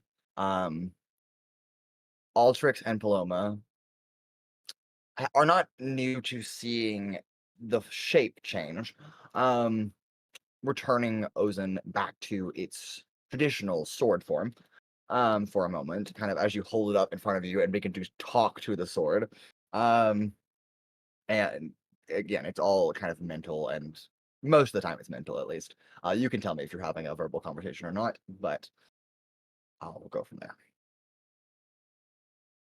I'll say it's like a mix of verbal and mental. Like if it's regular kind of talking, but if it's kind of like a sudden shock, of like what do you mean? Then that would kind of come out as verbal as well. Yeah. Um, Look, I know what you're looking for. But you're gonna have to give it some time. You're very anxious. as always. I've already given it more than 10 years. Yeah, but you haven't been back to Provonere in a while. Yeah, but last we heard, up up north, there was leads to be found here. Yes, that was a while ago, before we met some of our companions, whom I greatly have come to enjoy, I just want to point out. But, let's see. These new people, the new ones, I don't particularly want to be around them as much as you want to be around them, but let me just pry your ear for a second. And I really think that they could be of some use. I think that the more people we have, that means the more eyes and ears we have. Everyone's got a use to a point. Yes. As you've told me for a long time, and I have come to regard as a fundamental truth in your existence. Give it some time. See where this thread goes with this satchel. Also, I kind of lost touch with you for a second. For a couple of minutes. You stepped into a chamber, and then I caught you stepping out of the chamber. But what happened in that place? You're referring to the hex blade while we were in there. Yeah, seemed to be some kind of magical suppressing energy going on, and I just kind of lost touch with you for a moment. I'm not too familiar with it, but I did feel some sort of presence there. It was, from my understanding, an arcane magical shop, so most likely some sort of. I didn't like it. Didn't like it at all. There were other things in there you wouldn't have liked. Well, I'll keep an eye out. And do you recall what exactly the rumor was? My memory it's been a while since we've talked about it. I know we traveled for a couple months, and what was that rumor again? It was just someone with a very gruff, deep voice, and with the years have faded my memory, but with similar facial features matching one of them. Very gruff, kind of battle worn looking, and very large facial hair. Said they were last seen in Provonere, so that's why we came here. Noted.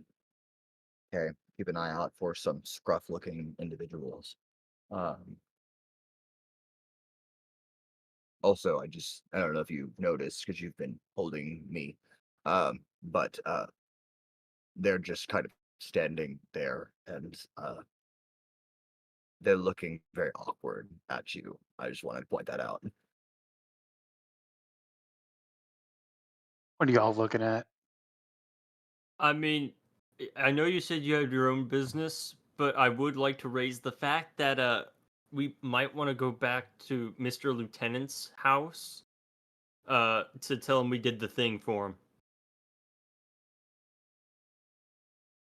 This is a valid point. I'm all for exploring a government club. Don't call it a club. I made that analogy one fucking time The thing is, you've also said government club as well. Did because I forgot what to call it. Yeah, it's gonna happen. The government club, my favorite. Bumpin' Mary J. Government Club. Yep, It's you not got it. rare. I'm gonna. Also, It's rare I don't to know if mix you valid noticed, points. but Paloma's admiring your enthusiasm again. What do you mean my enthusiasm? She looks up to you, Rancor. I mean, just try to be a good example for her, you know? Am I the only person that's picked up on that? Like, really? I'm already having to babysit 2 others. No idea where where the other one even went. I'm sure Yeah, he'll show up. that's a good point. I don't know where he went either, but Did you just I'll say be the back. other one? The other one, yeah. Another one bites the dust.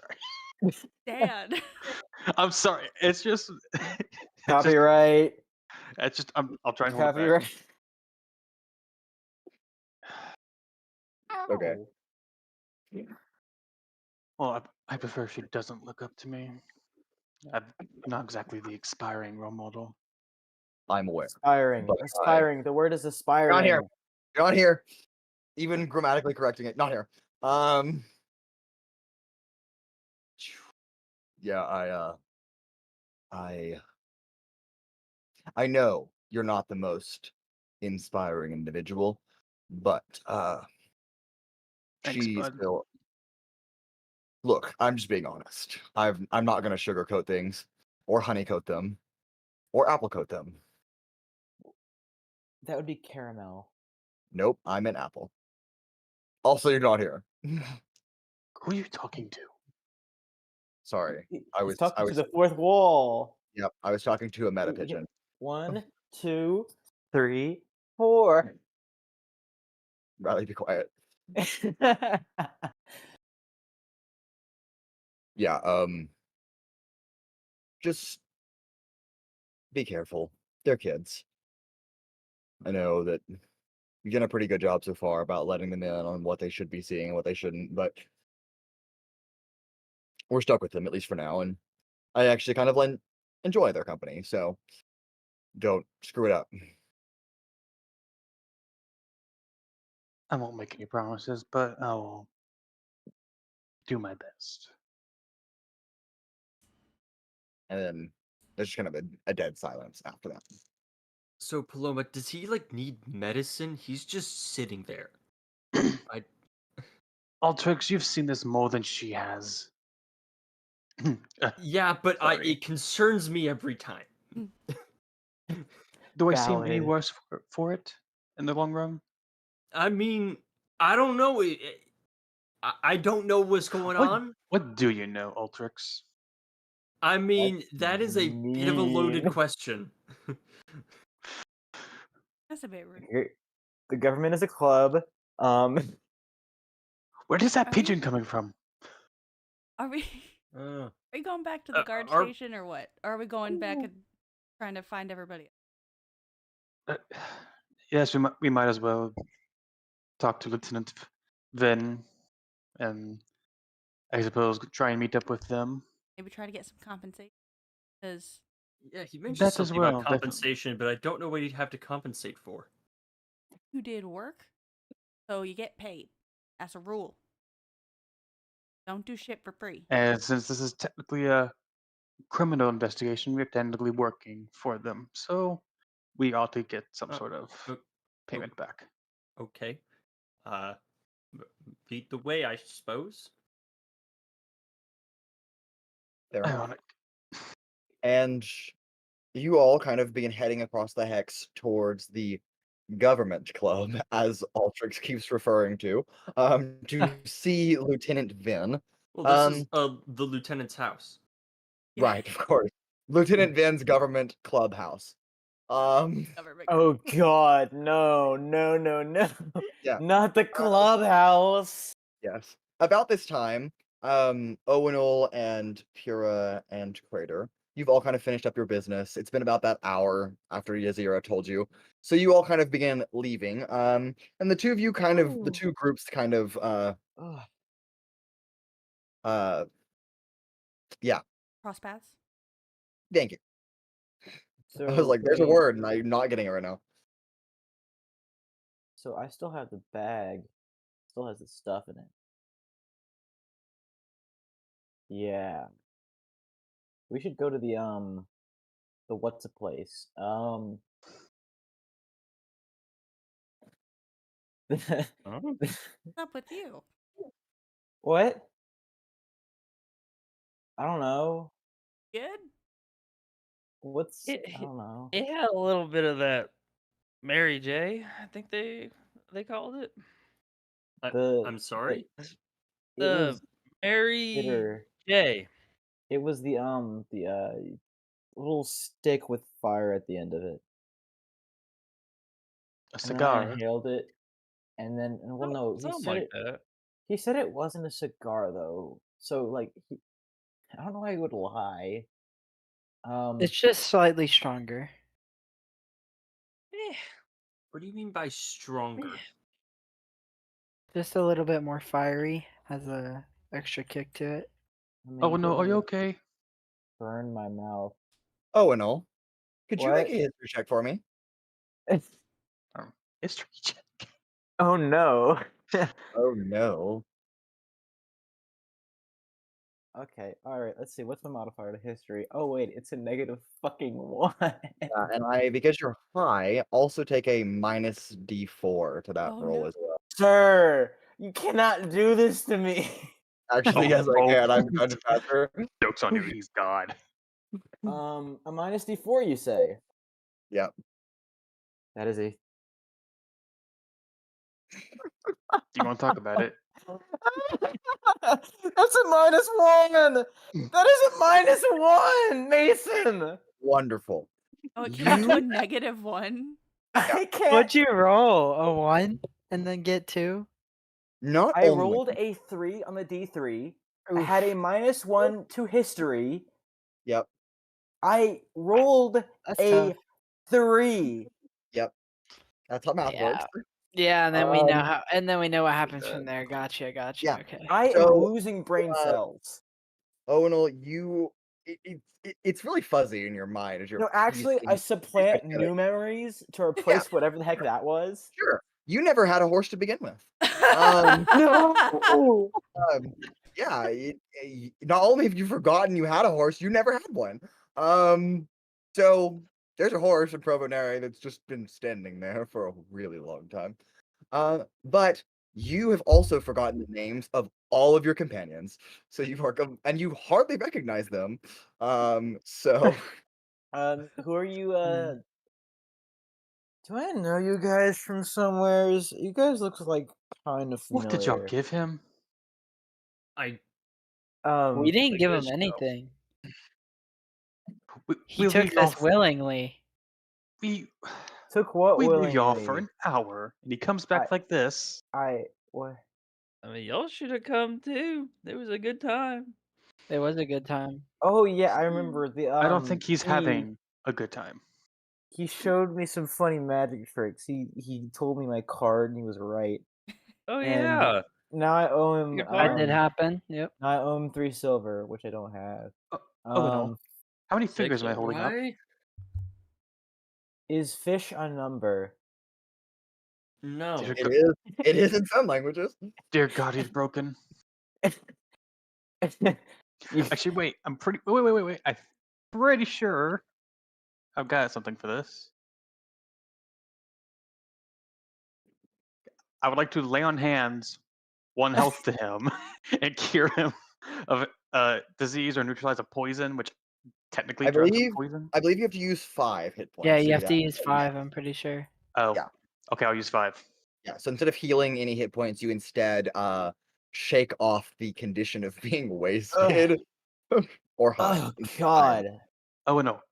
Christ! Yeah, what? What is it? How many fingers am I holding up? I'm not answering that question. Fuck you.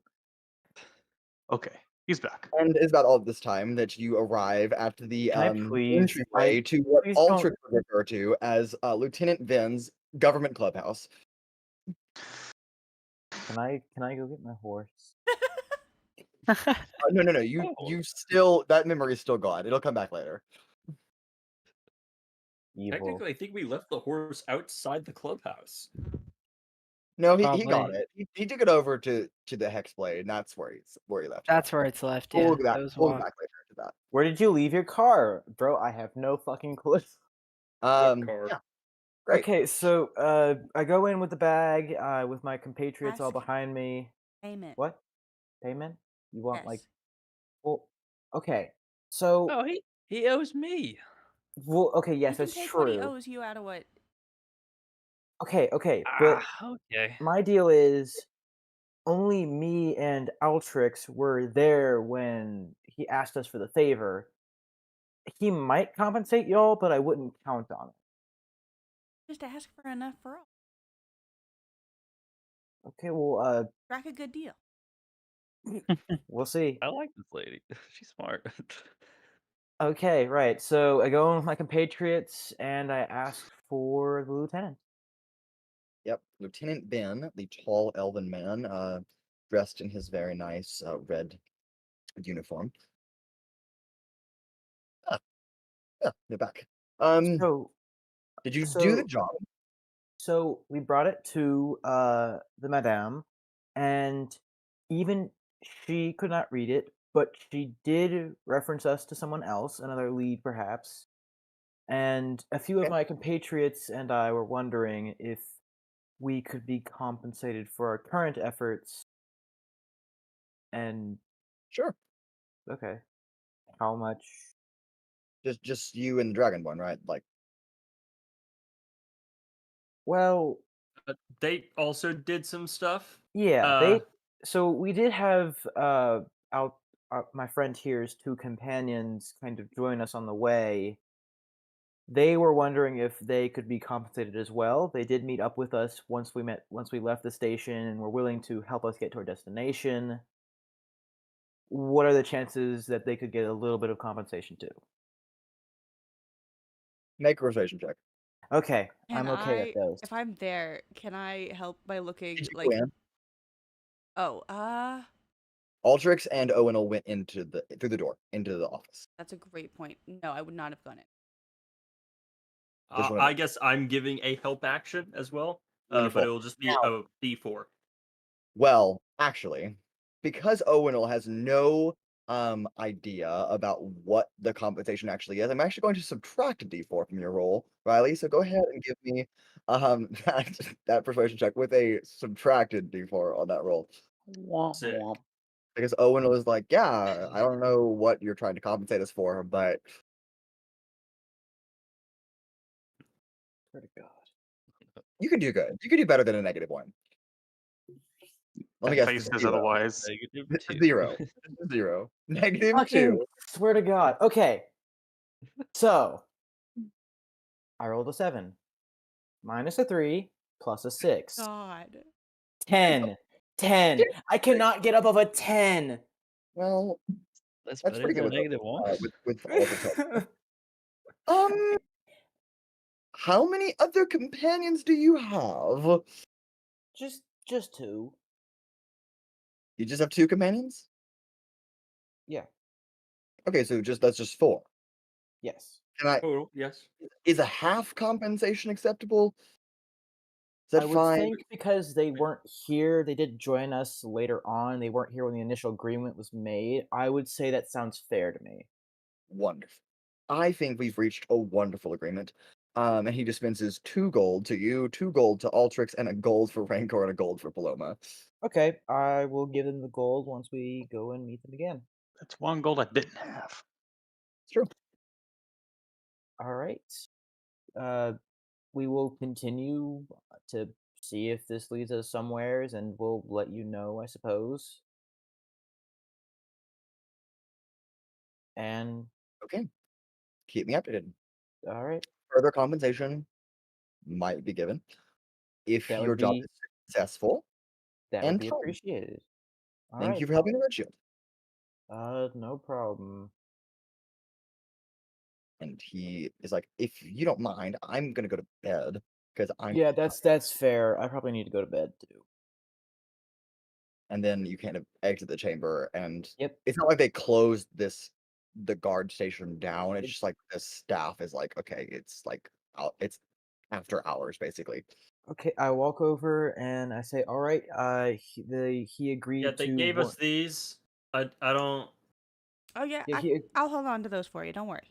He agreed to 1 gold for each of you two, and I point at the two who joined us on the way, as compensation for helping us out.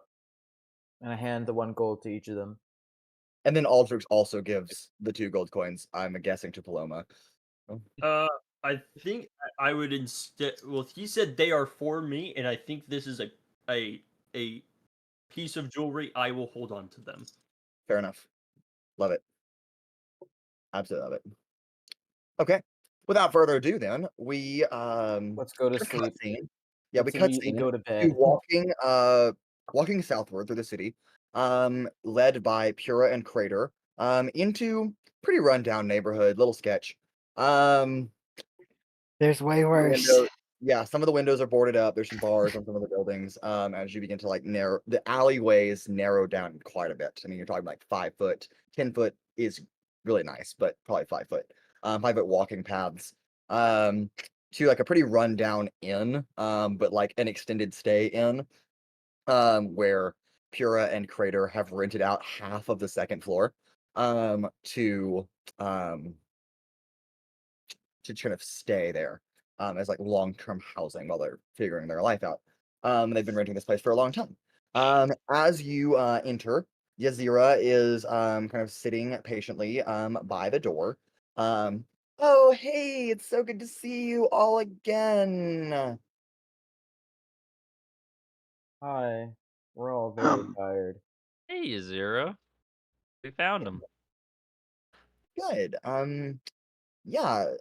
Well, the rooms are made up. I don't know exactly how you want to divvy up the sleeping quarters because we have 2 beds. And I'm sleeping in my own bed, so you can figure the rest out. Do you have Um, any anything that could like any couches, any no, anything soft you could put on the floor? no. You have You We two have are- some pillows, beds. don't you? Ooh, Wait, you have 2 beds, My but you have pillows. 3 people staying here? Yes, Pura and Cradeyr kind of bunk together. It's a larger sized bed. They make it work. Yeah, we don't have the nicest place, to say the least. All right, I'm sleeping on the floor. It's better than a log. I mean, I might Actually, have some a extra log can space. be comfortable under the right conditions. I do have some extra space if what was your name? And she kind of looks to Paloma. What was your name again? My name's Anna. Make a persuasion or deception roll. She's not wrong. It's not deception. She's out of line, but she's right. It's the first name that came to mind. Was your own. That's my own name. I mean, that's probably a good habit to have, maybe, I guess. At least in a fantasy setting. Persuasion or deception. They're the same, unfortunately. 13. 13. Well, if Anna wants to bunk in my room because us ladies gotta stay together, then you can slay queen with me. It's fine. Then yeah, we can hang. But the only other room that I could maybe make for is that handsome dragonborn. So Huh? yeah, exactly. I've been playing with the pieces this whole Right. time. You've been walking and like trying to put things together back. Yeah. I have a bedroll for somebody. I believe I might guess have a I bedroll also too. have a bedroll. Probably everybody has a bedroll, yeah. Yeah. Do you want to you want to share the same bed, or do you want like a spot on the floor? No, Do you care? I got my own I got my own camping bed. Wonderful. See, you're so prepared. I like a woman that's prepared. Well, yeah, I'm gonna go to bed now. Good night. And then close the door. Unless someone wants to talk. Oh heck, why Like, not? she stares a little bit. Not you. Gigs. Don't Stares do a it. little bit like a little bit longer than she probably should at You Altrix. know, Trap. and closes You the door. really should be more specific. The door closes. Is there a bench I could work on this stuff? It's kind of hard to hold it all in my hands at the same There's a time. table. There's a table, yes. There is a table. Okay, cool. It's like a Uh, makeshift. It's like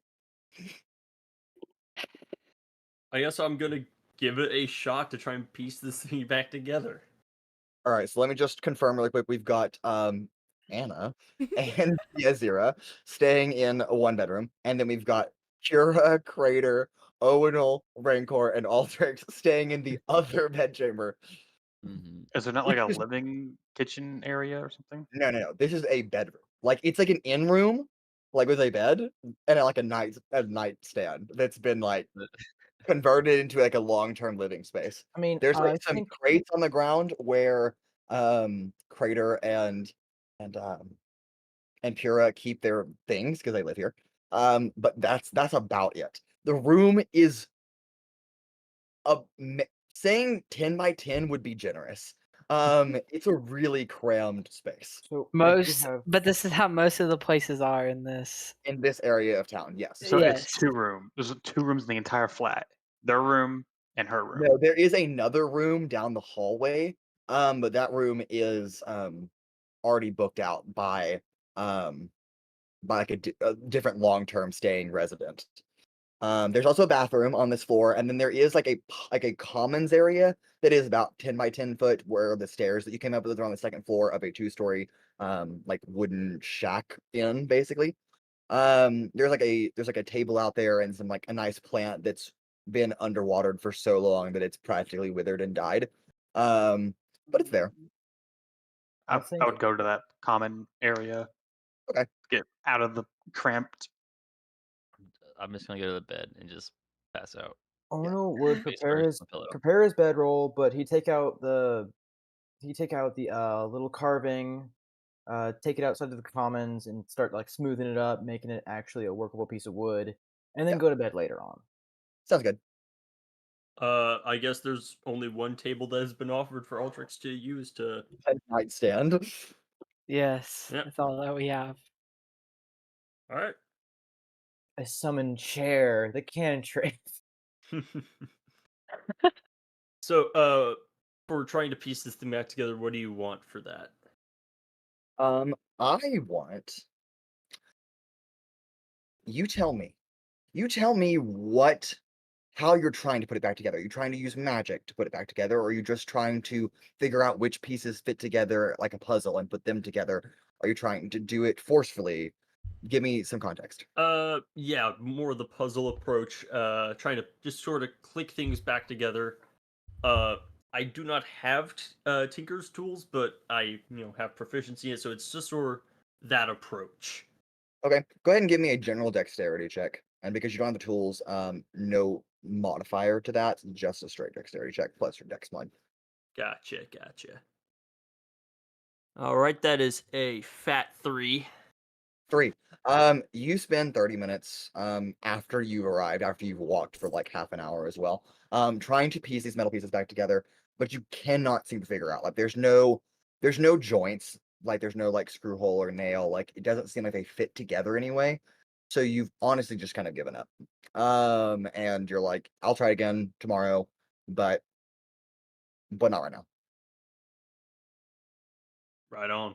And we'll say that with a 3, you probably fall asleep while trying to tinker them back together and are like head down on the nightstand. Yeah. Please don't have your head fall onto the sharp metal shards, you know? Owunul's used to it. He's Or got not Owen, scales. Owen's He'll be used fine. to it, sorry. Still getting the names down. Forgive me, guys. I think that's everyone. Yeah, Paloma, anything else on your end? As you're Um, hanging out with Yazira? I mean Anna, sorry. Anna, do you want you to do anything else with she will like set up her bedroll and everything like on the floor.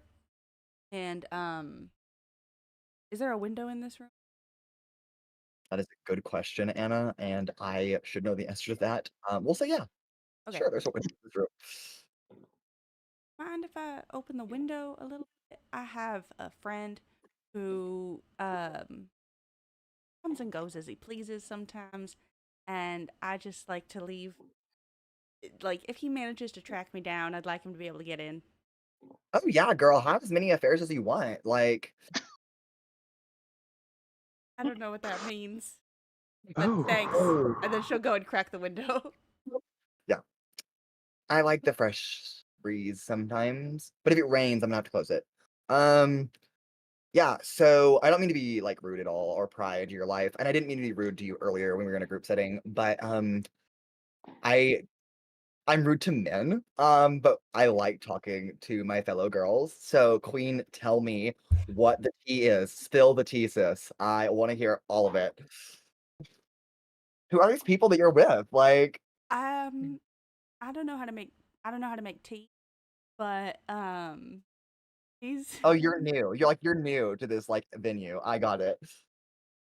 Girl, I will catch you up. Like, let me tell you. Um, but oh, we just met Owunul today, but yeah, I've been he with seems a little uptight, but he's cool. I vibe. Yeah. I vibe with the holy people. I don't feel one way or another about that, but the other two, I've been traveling with Rancor and Altrix for what, like a couple months now? Yeah, a couple months now. Couple months now. They're pretty all right. I like them. Yeah, Altrix is really cute. I like him. And then your other friend he's kind of snappy, but I respect it. He can be a little hurt whenever even though I don't think he means. I think Also, I have like different personalities. When I'm like in front of people versus like my actual self. So like Cradeyr and Pura know that I'm like not that mean because I'm very self-conscious about myself. And so I put up this front and I like to just kind of like broadcast my emotions onto other people so that they can deal with it and it takes attention away from me feeling bad about my life. So yeah, that's where we're at. that's so smart. I never thought about doing that.